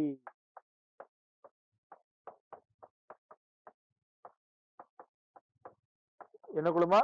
வரைவு குழு டிராஃப்ட் கமிட்டி. இதோட தலைவர் யாருன்னா டாக்டர் B.R. அம்பேத்கர் தலைவர். Doctor B.R. அம்பேத்கர் தான் வரைவு குழு. ஓகேவா? So union power committee Jawaharlal நெஹ்ருமா, யூனியன் கான்ஸ்டிடியூஷன் கமிட்டியும் ஜவஹர்லால் நெஹ்ரு தான். மாநிலங்கள் குழு ஆர் ப்ராவின்சியல் கமிட்டி, ஒவ்வொரு ப்ராவின்ஸ் இருக்கலாமா? ஸோ ஒரு மாகாணத்துக்கு போடக்கூட்ட குழு தலைவர் யாருன்னா வல்லபாய் பட்டேல். வரைவு குழு டிராஃப்ட் கமிட்டி யாரு கொடுத்திருப்பாங்கன்னா டாக்டர் B.R. அம்பேத்கர். ஓகேமா? ஸோ அதுக்கப்புறம் என்னமா இந்த next committee fifth committee fundamental rights அடிப்படை உரிமைகள், தென் சிறுபான்மையினர் மைனாரிட்டிஸ் அண்ட் மலைவாழ் மக்கள் ட்ரைபல் குரூப். இதுக்காக ஒரு கமிட்டி போட்டிருப்பாங்கம்மா. இதுக்காக போடப்பட்ட கமிட்டி யாருன்னா சர்தார் பட்டேல் தான். சர்தார் பட்டேல் தான்.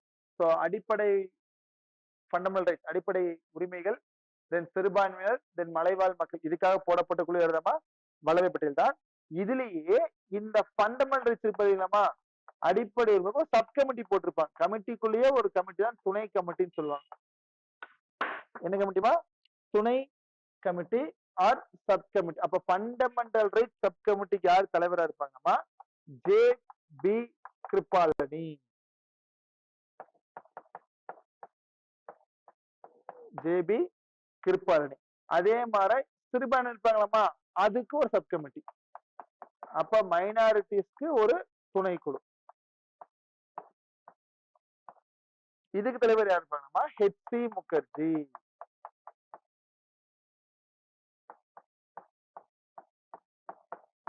ஹெச்சி முகர்ஜி தான் இருப்பாரு. கிளியரா போட்டுருங்க. ஜென்ரலா சிறுபான்மையினர், தென் ஃபண்டமெண்டல் ரைட்ஸ், இதுக்காக கமிட்டி யாருமா பட்டியல் போட்டுருங்க. அந்த சிறுபான்மையருக்கான துணைக்குழுன்னு போட்டா கிருபாலனிமா, மைனாரிட்டிஸ்க்கான துணைக்குழு கிடையாதுமா ஹெச்சி முகர்ஜியா இருப்பார். ஓகேமா. அதுக்கு அடுத்த கமிட்டி ரொம்ப முக்கிய கமிட்டி என்னன்னா 6th போட்டு ஸ்டேட் கமிட்டி, மாநில குழுக்கள். State committee. ஓகேமா.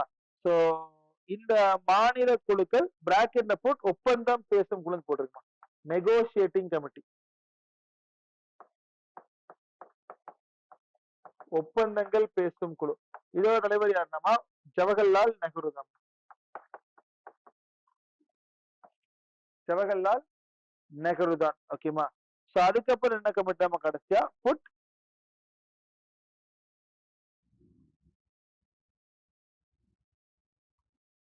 ஓகேமா. Then finally but steering committee.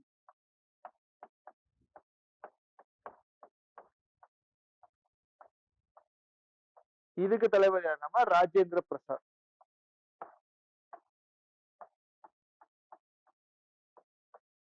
யாருமா? ராஜேந்திர பிரசாத். ஓகேமா. இதெல்லாம் மிகப்பெரிய மேஜர் கமிட்டிமா. So first is your union power committee, union constitution committee, provincial கமிட்டிமா, வரைவு குழு டிராஃப்ட் கமிட்டி. தென் அதுக்கப்புறம் பார்த்தோமா ஃபண்டமெண்டல் ரைட்ஸ்க்கான இந்த குழுக்கள் எல்லாமே, அதுல 2 துணை குழு போட்டிருப்பாங்கம்மா. Then states committee, then finally வாட்மா ஸ்டீரிங் கமிட்டியா இருக்கு. ஓகேமா. ஸோ அதுக்கப்புறம் கூட அடுத்த முக்கியமான குழுக்கள் போடுங்கம்மா. தென் அரசியல் நிர்ணய சபையின் அவை நடைமுறை குழுன்னு சொல்லுவாங்க, ஹவுஸ் கமிட்டின்னு சொல்லுவாங்க. அடுத்த கமிட்டி ஹவுஸ் கமிட்டி. ஓகேமா. அவை குழு ஆர் ஹவுஸ் கமிட்டி. இதுக்கு யாருன்னா பட்டாபி சீத்தராமையா அப்படின்னு சொல்லுவாங்க. பட்டாபி சித்தராமையா. அதான் என்ன கமிட்டிமா, ஹவுஸ் கமிட்டிக்கு தலைவர் இருப்பாரு. ஸோ ஹவுஸ் கமிட்டி என்ன சொல்லுவீங்கம்மா தமிழ்ல? அவை குழு அப்படி சொல்லுவாங்க. ஓகேமா. அதுக்கப்புறம் அவை குழுக்கு அப்புறம் நமக்கு இருக்கக்கூடிய அடுத்த முக்கியமான குழு எதுனாமா, after house committee we have orders of business கமிட்டின்னு சொல்லுவாங்க.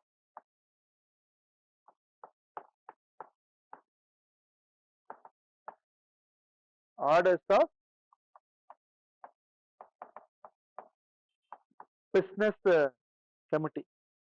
அவை நடைமுறை குழுன்னு சொல்லுவாங்க. அவை குழுன்னு சொல்லி கேட்டா Pattabhi. Orders of business committee, அவை நடைமுறை குழு யாருன்னா டாக்டர் KM முன்ஷின்னு சொல்லுவாங்க. யாருமா?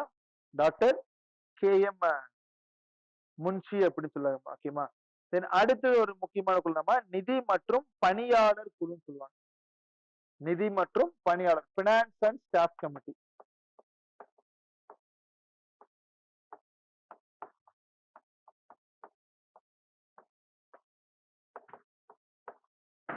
வாட் கமிட்டிமா?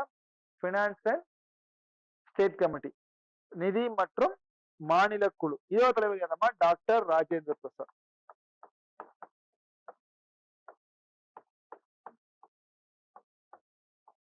என்ன பேசுறமா? டாக்டர் ராஜேந்திர பிரசாத். ஓகேமா. தென் இதெல்லாம் முக்கியமான குழுக்களா இருக்கும். ஒரு டைம் இந்த குழுக்களை ஒரு டைம் கிளியரா பார்த்து. ஓகேமா. தென் இதெல்லாம் அரசியல் அமைப்பு உருவாக்குறதுக்காக நம்ம போடப்பட்ட குழுவா இருக்கும். ஓகேமா. பட் இந்த எல்லா குழுவில் மிக முக்கியமான குழு எதுனாமா டிராஃப்டிங் கமிட்டி, வரைவு குழு அப்படின்னு சொல்லுவாங்க. ஒரு அரசியலமைப்பை உருவாக்கியாச்சு. அந்த அரசியலமைப்பு உருவாக்கினதுக்கு அப்புறமா நமக்கு என்னென்ன அரசியலமைப்பு வேணும், எதெல்லாம் வேண்டாம், எந்தெந்த நாட்டில் நம்ம எடுத்துக்கலாம், எதெல்லாம் பண்ணிக்கலாம், அதை போடுறதுக்காக போடப்பட்ட குழுதமா டிராஃப்டிங் கமிட்டி அப்படின்னு சொல்லுவாங்க. இது எப்ப செட்டப் பண்ணிருப்பாங்கன்னா ஆகஸ்ட் 29, 1947 தான் கமிட்டி வாஸ் செட். சரிமா? ஆகஸ்ட் 29, 1947. 7 பேர் கொண்ட குழுமா. It's 7 member committee. ஆப்வியஸா ஃபர்ஸ்ட் சேர்மன் தலைவர் யாருமா? நமக்கு தெரியுமில்ல யாருமா? டாக்டர் அம்பேத்கர் தான் தலைவர்மா. நெக்ஸ்ட் நம்பர் யாருனாமா? கோபாலசுவாமி ஐயங்கார்.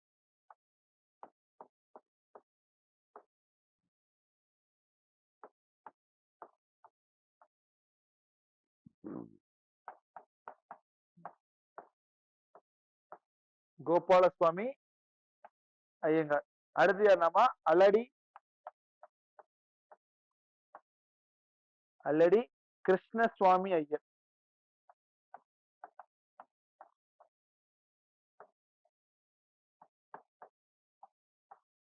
கிருஷ்ணசுவாமி ஐயர்.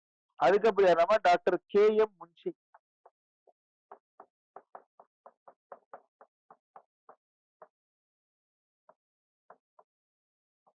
யாருமா? Doctor KM Munshi. அதுக்கப்புறமா ஒரே ஒரு இஸ்லாமிய நபர் இருப்பாருமா, சயீத் முகமது சாதுல்லா அப்படின்னு சொல்லுவாங்க. சயீத் முகமது சாதுல்லா.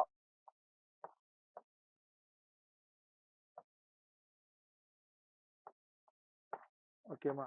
அதுக்கு அடுத்து ஒரு நபர் யாருன்னா மாதவராவ்.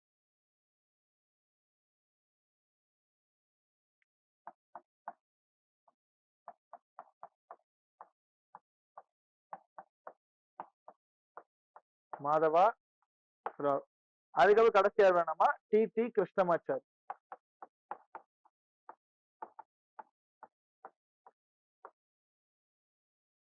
கிருஷ்ணமா சாரி. அப்ப எவ்வளவு பேர் கொண்ட குழுமா? சோ 7 பேர் கொண்ட குழு.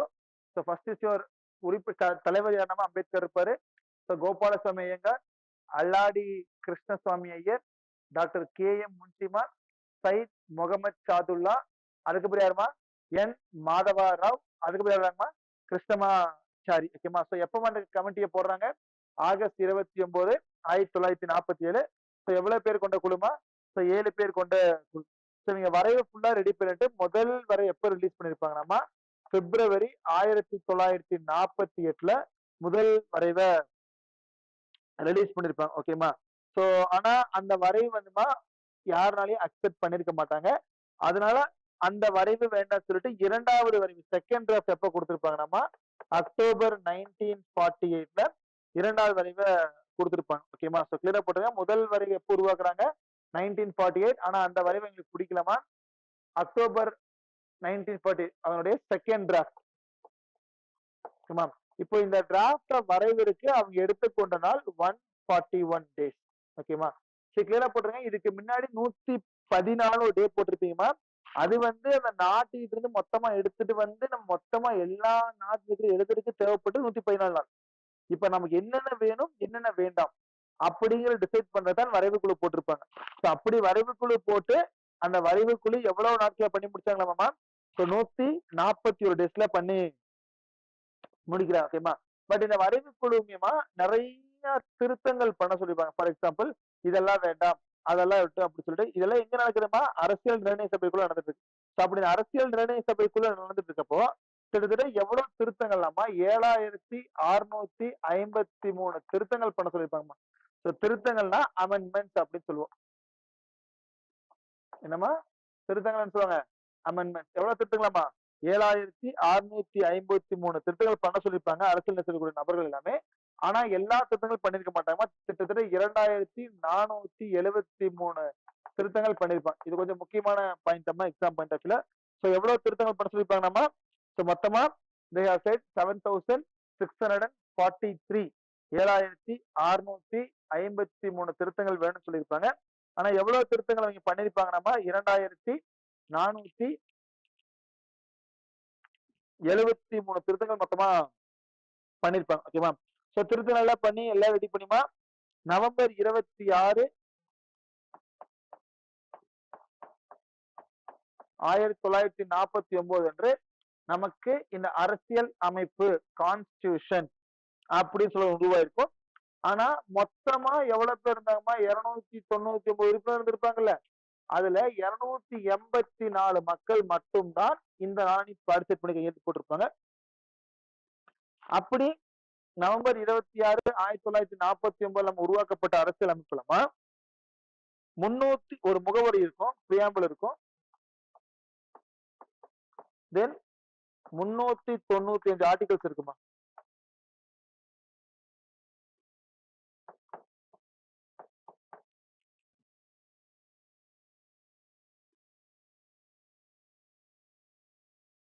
எவ்வளவு ஷரத்மா இருக்கும்? 395 ஆர்டிகல்ஸ் இருக்குமா? தென் 8 அட்டவணை, 8 ஷெட்யூல்ஸ்.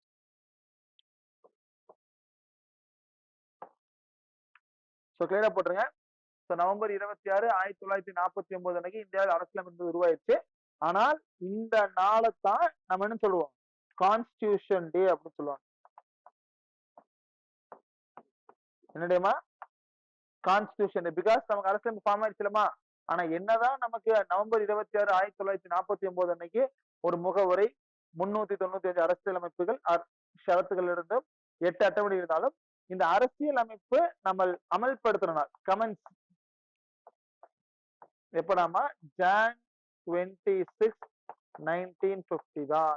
அதனாலதான் ஜனவரி 27 கொண்டு வர்றோம் ரிபப்ளிக் டே.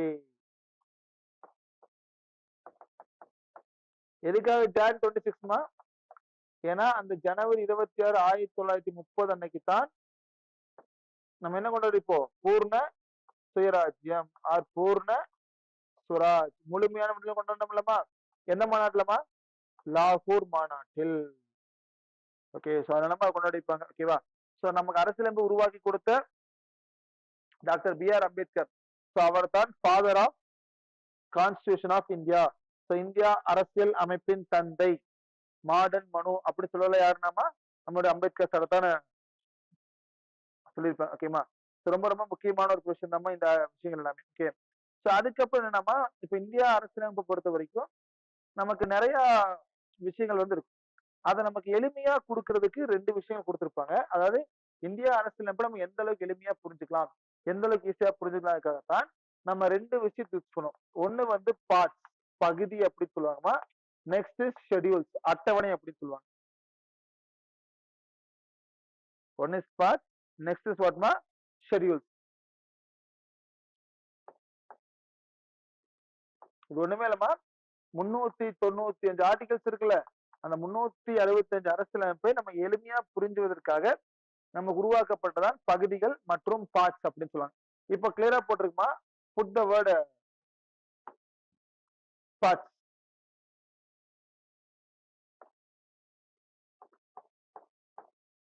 சரிமா? அத இந்த மாதிரி 3ஆ பிரிச்சுக்கங்க.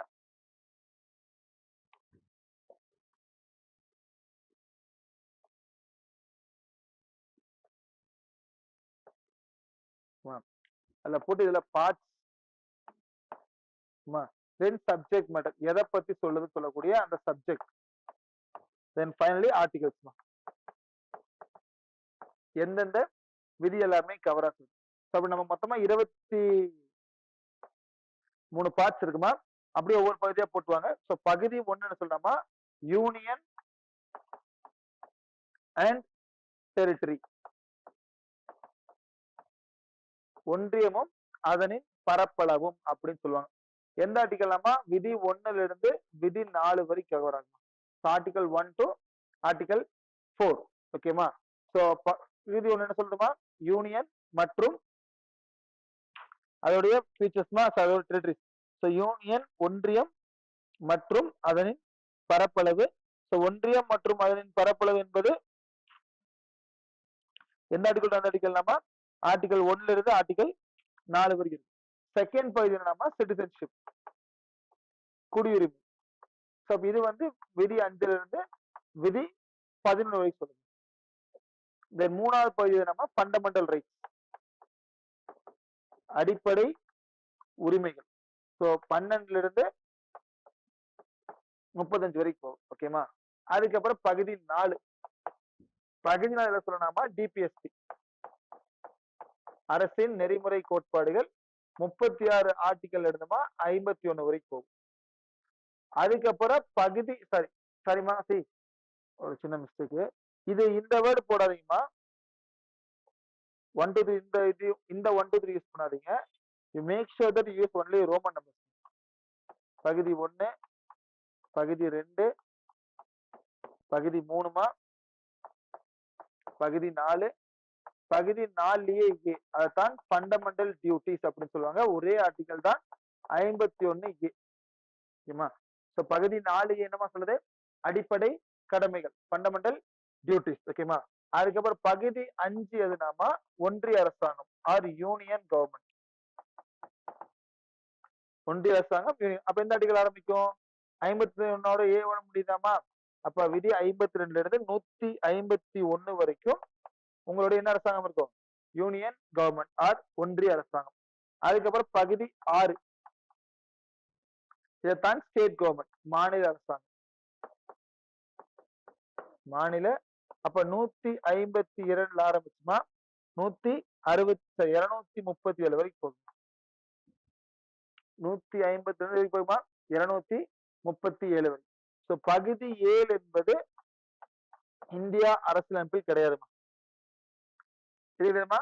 பகுதி 7 கிடையாது. சோ பகுதி 1 யூனியன் அண்டோட பரப்பளவுமா, பகுதி 2 குடியுரிமை, பகுதி 3 வந்து அடிப்படை உரிமைகள், ஃபண்டமெண்டல் ரைட்ஸ். சோ பகுதி 4 வந்து அரசியல் நெறிமுறை கோட்பாடுகள். சோ பகுதி 4 வந்து அடிப்படை கடமைகள்மா. பகுதி 5 வந்து யூனியன் கவர்மெண்ட் ஆர் ஒன்றிய அரசாங்கம். பகுதி 6 வந்து மாநில அரசாங்கம். பகுதி 7 இந்திய அரசியலமைப்பில் கிடையாது. ஓகேமா? அதுக்கப்புறம் பகுதி 8 இதுதான் யூனியன் பிரதேசங்கள். Union territories. 239 இருந்துமா 242 வரைக்கும் போகும். 239 வரைக்கும் போகுமா 242 வரைக்கும் போடுறோமா பார்ட் 8. அதுக்கப்புறம் பகுதி 9மா. சொல்லுமா.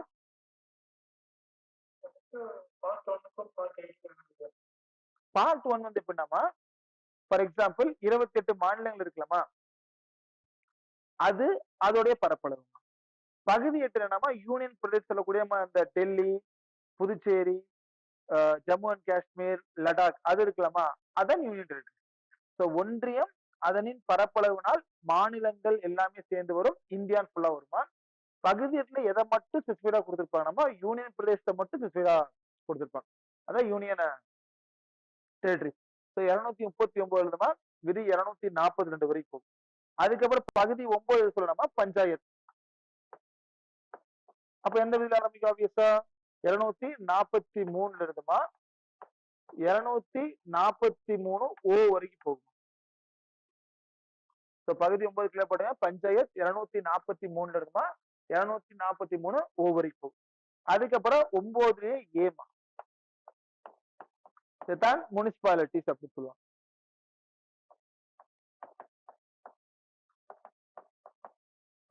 முனிசிபாலிட்டிஸ் அப்ப எங்க ஆரம்பிக்கும்? 243 ஓ முடிச்சோமா பீல ஆரம்பிச்சு 243 இசட் ஜி வரைக்கும் போகும். இசட் ஜி வரைக்கும் போகும். அதான் 9ல ஏ. அதுக்கப்புறம் 9ல பி. பார்ட் 9ல பி. இதைத்தான் கூட்டுறவு அமைப்புகள் அப்படி சொல்லலாம், கோஆபரேட்டிவ் சொசைட்டி.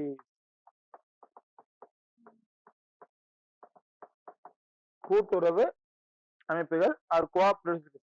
243 எங்க ஆரம்பிக்கப்போ இசட்ஹெச்ல ஆரம்பிச்சுமா 243 இசட் டி வரைக்கும் போகும். இந்த பகுதி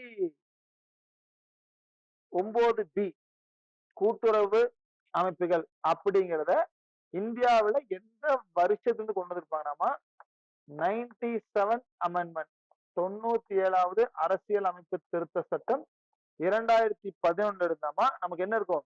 இந்த கோஆபரேட்டிவ் சொசைட்டிஸ் ஆர் இந்த கூட்டுறவு அமைப்புகள் அப்படிங்கிற ஒரு அமைப்பு இருக்கும். அதுக்கப்புறமா பகுதி 10 part 10 scheduled and tribal areas பட்டியலிடப்பட்ட மற்றும் சொல்லுங்க கூட்டுறவு அமைப்புகள்மா கோஆபரேட்டிவ் சொசைட்டிஸ் அப்படின்னா ஒண்ணுமே இல்லைம்மா. ஃபார் எக்ஸாம்பிள் இப்போ நம்ம ஒரு பால் பண்ணை எடுக்கும். ஆவின் அப்படின்னு சொல்றோம்லமா. இப்ப இந்த ஆவின் அமைப்பு வந்து எப்படி எல்லா ஒரு சின்ன சின்ன சின்ன அந்த விவசாயிகளிடமிருந்து கலெக்ட் பண்ணி ஒரு அமைப்பு உருவாக்குறாங்களமா, அதுதான் கூட்டுறவுன்னு சொல்லுவாங்க. ஓகேவா? ஃபார் எக்ஸாம்பிள் ஒரு சின்ன சின்ன அமைப்புகள் இருந்து ஒரு ஏதோ ஒரு விஷயத்த ஆரம்பிச்சு ஒரு பெரிய அமைப்பா உருவாக்குறது தான் கோஆப்பரேட்டிவ் சொசைட்டிஸ். ஆவின் பாலா இருக்கும், இல்ல அரோமாவா இருக்கும், இந்த பால் பண்ணையா இருக்கும், இது எல்லாமே கோஆப்பரேட்டிவ் கூட்டுறவு சங்கங்கள் அப்படின்னு சொல்லுவாங்க. நம்ம வீட்டு பக்கத்துல இருக்கக்கூடிய அந்த சொசைட்டின்னு சொல்றோம் பார்த்தீங்கன்னா, கூட்டுறவு வங்கின்னு சொல்றாங்கல்லம்மா, அதுவுமே ஒரு கூட்டுறவு அமைப்பு தான். ஓகேவா? சோ அப்ப அந்த கூட்டுறவு அமைப்பை நமக்கு எந்த வருஷத்துல ஆட் பண்ணிருப்பாங்க நம்ம பகுதியில? 2011 இருந்து எந்த சட்ட திருத்தம்னா 97th அமெண்ட்மெண்ட் ஆக்ட் ஆஃப் 2011. சோ அதுக்கப்புறம் பகுதி 10 என்ன சொல்லுதுன்னா, அட்டவணைப்படுத்தப்பட்ட மற்றும் ட்ரைபல் ஏரியா மலைவாழ் மக்கள்.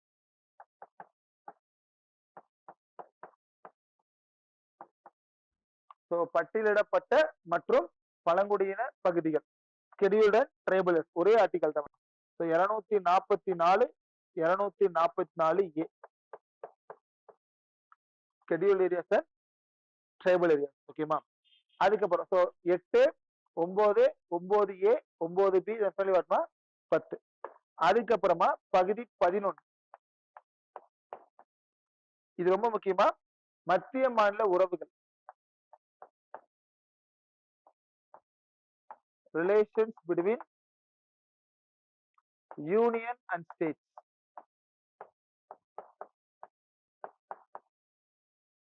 Union and states. ஸோ 245 இருந்துமா 263 வரைக்கும் போகும். ஆர்டிகல் 245 இருந்து எது வரைக்கும் போகுமா 263. அதுக்கப்புறமா பகுதி 12. இது என்ன சொல்லுவாங்கன்னா நிதி, பினான்ஸ், நிதி, சொத்து, ப்ராப்பர்ட்டி, சூட், வழக்குகள். So finance, property, suit. So நிதி, சொத்துரிமை, வழக்குகள். அப்ப இது எங்க ஆரம்பிக்கும்? நமக்கு 264 இருந்துமா ஆர்டிகல் 300 ஏ வரைக்கும் போகும். இந்த 300 ஏ ரொம்ப ரொம்ப முக்கியமான ஆர்டிகல். ஓகேவா? ஸோ 264 இருந்து ஆர்டிகல் வரைக்கும் போகுமா 300 ஏ வரைக்கும் போகும். அதுக்கப்புறமா பகுதி 13 ட்ரேட், வணிகம், தென் வர்த்தகம், காமர்ஸ், தென் இன்டர்கோர்ஸ், இரு மாநிலங்களுக்கான வர்த்தகம். Intercourse within territory of India.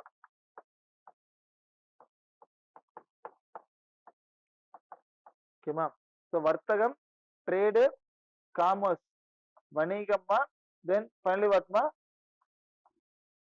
Intercourse within what territory of India. So இதை பத்தி சொல்லக்கூடிய ஆர்டிகல்மா 301 இருந்து இது வரைக்கும் போகும் 307 வரைக்கும் போகும். ஆர்டிகல் 301 இருந்து 307 வரைக்கும் இது இருக்கும். தென் அடுத்தது பகுதி 14. ஓகேமா? மத்திய மாநிலத்துக்கு இருக்கக்கூடிய சர்வீஸ், வேலை வாய்ப்புகள், சேவைகள், services under state and union. இதெல்லாம் உங்களுடைய பப்ளிக் சர்வீஸ் கமிஷன், பொது தேர்வாணையம் இருக்கலாமா? அந்த service under public service commission வருமா 308 ஆரம்பிச்சுமா 323 வரைக்கும் போகும். ஸோ 11 சொன்னமா மத்திய மாநில இருக்கக்கூடிய உறவுகள். 12 வந்து பினான்ஸ், நிதி, சொத்து, தென் வழக்குகள். ஸோ 13 என்ன சொல்றோமா வர்த்தகம், வணிகம், இரு மாநில இருக்கக்கூடிய அந்த உறவுகள். தென் 14 என்ன சொல்றோமா ஸோ மத்திய மாநில இருக்கக்கூடிய அந்த சர்வீசஸ். ஓகேமா? தென் 15 சரி 14 ஏ ஒன்று இருக்கு, தீர்ப்பாயகம் அப்படி சொல்லுவாங்க. தீர்ப்பாயகம் ஆர் ட்ரிபுனல்.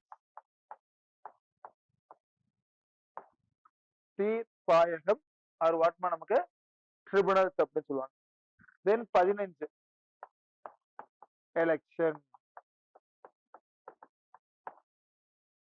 15 ஓகே. ஓகே.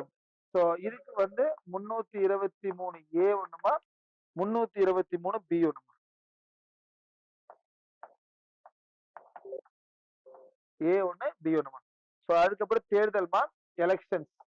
இதுக்கான ஆர்டிகல்மா 324 ஆரம்பிச்சு 329 A வரைக்கும் போகும். ஸோ 324 A இருந்து 324 இருந்து 329 A வரைக்கும் அதான் எலெக்ஷன். தென் பகுதி 16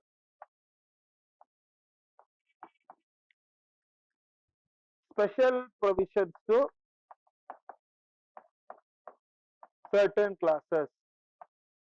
குறிப்பிட்ட அமைப்புகளுக்கு சிறப்பு அந்தஸ்து அப்படின்னு சொல்லுவாங்க. குறிப்பிட்ட அமைப்புகளுக்கு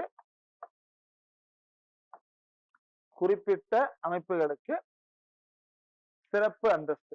ஸ்பெஷல் ப்ரொவிஷன்ஸ் டு வாட் கிளாஸஸ்னா சர்டன் கிளாஸஸ். இது விதி 330 இருக்குமா 342 வரைக்கும் இருக்கு.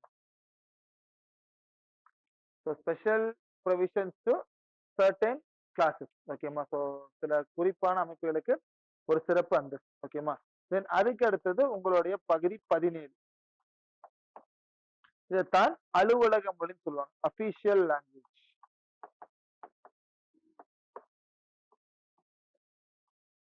அலுவலக மொழி.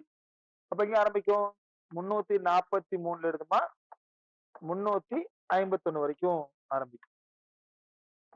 அதுக்கப்புறம் பகுதி 18மா அவசர கால நிலை ஆர் எமர்ஜென்சி ப்ரொவிஷன்.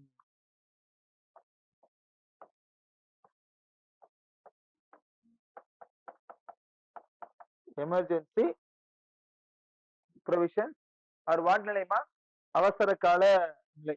352 இருக்குமா 360 வரைக்கும் போகும். ஸோ 352 இருந்து எது வரைக்கும் போகுமா 360 வரைக்கும் போகும். ஸோ 14 தீர்ப்பாயம், 15 தேர்தல் ஆணையமா. ஸோ 16 வந்து ஸ்பெஷல் ப்ரொவிஷன், 17 வந்து அபிஷியல் லாங்குவேஜ்மா. ஸோ 12 சொல்லுவாங்க எமர்ஜென்சி ப்ரொவிஷன். ஓகேமா. அதுக்கப்புறம் 19 மிஸ்சலேனியஸ் இதர அதிகாரங்கள் அப்படின்னு சொல்லுவாங்க. வாட்மா மிஸ்சலேனியஸ்.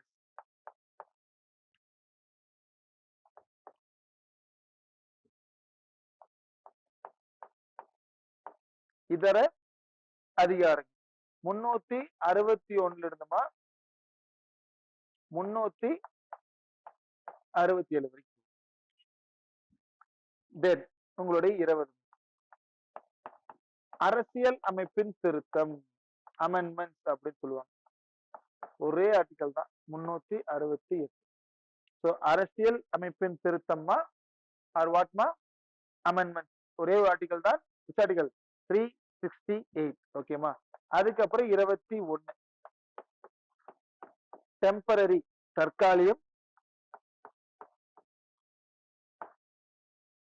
தென் ஸ்பெஷல் ப்ரொவிஷன் தற்காலிகம் மற்றும் சிறப்பு அந்தஸ்துகள். டெம்பரரி அண்ட் ஸ்பெஷல் ப்ரொவிஷன்னா 368 இருந்து 392 வரைக்கும் போகும். ஸோ 68 வரைக்கும் போகுமா 92. ஸோ தற்காலிகம் மற்றும் சிறப்பு அதிகாரங்கள். ஓகேவா. ஸோ கடைசியா பகுதி 22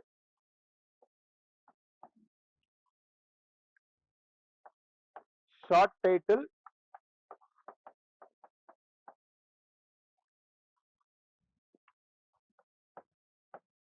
கமென்ஸ்மெண்ட்.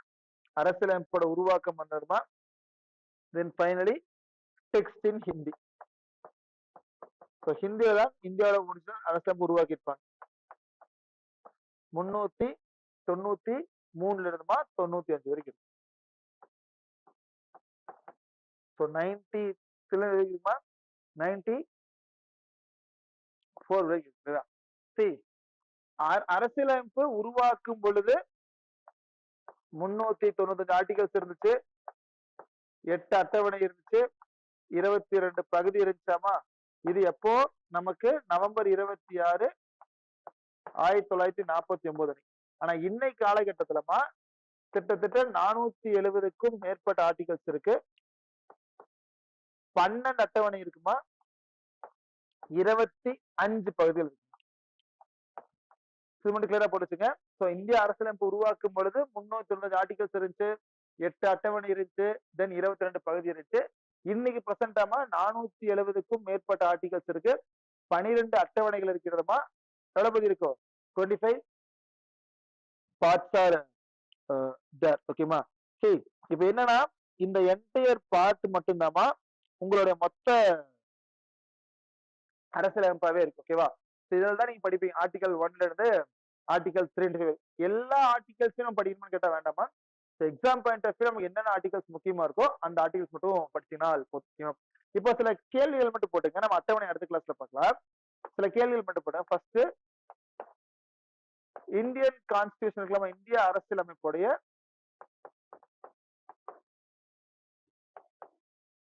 லாங்குவேஜ் முதல்ல என்ன மொழியில இந்தியா அரசியலமைப்பை எழுதியிருப்பாங்க? செகண்ட்,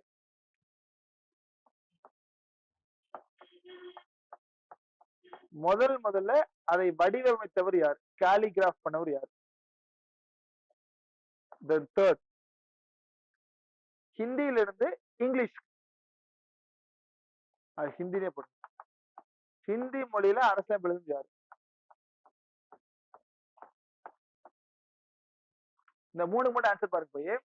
ஸோ முதல்ல இந்திய அரசியலமைப்பு என்ன மொழியில எழுதியிருந்தாங்க, அதை முதல்ல காலிகிராஃப் வடிவமைத்தவர் யாரு? ஸோ அந்த இந்திய அரசியலமைப்பை ஹிந்தி மொழியில இருந்து கையில எழுதுனது யாரு? அதாவது Hindi language to English or Hindi லாங்குவேஜ்ல முதல்ல கையில எழுதினவர் யாரு? அதே மாதிரி அரசியல் நிர்ணய சபையோடைய சிம்பிள் என்ன? அரசியல் நிர்ணய சபையோட செயலாளர்.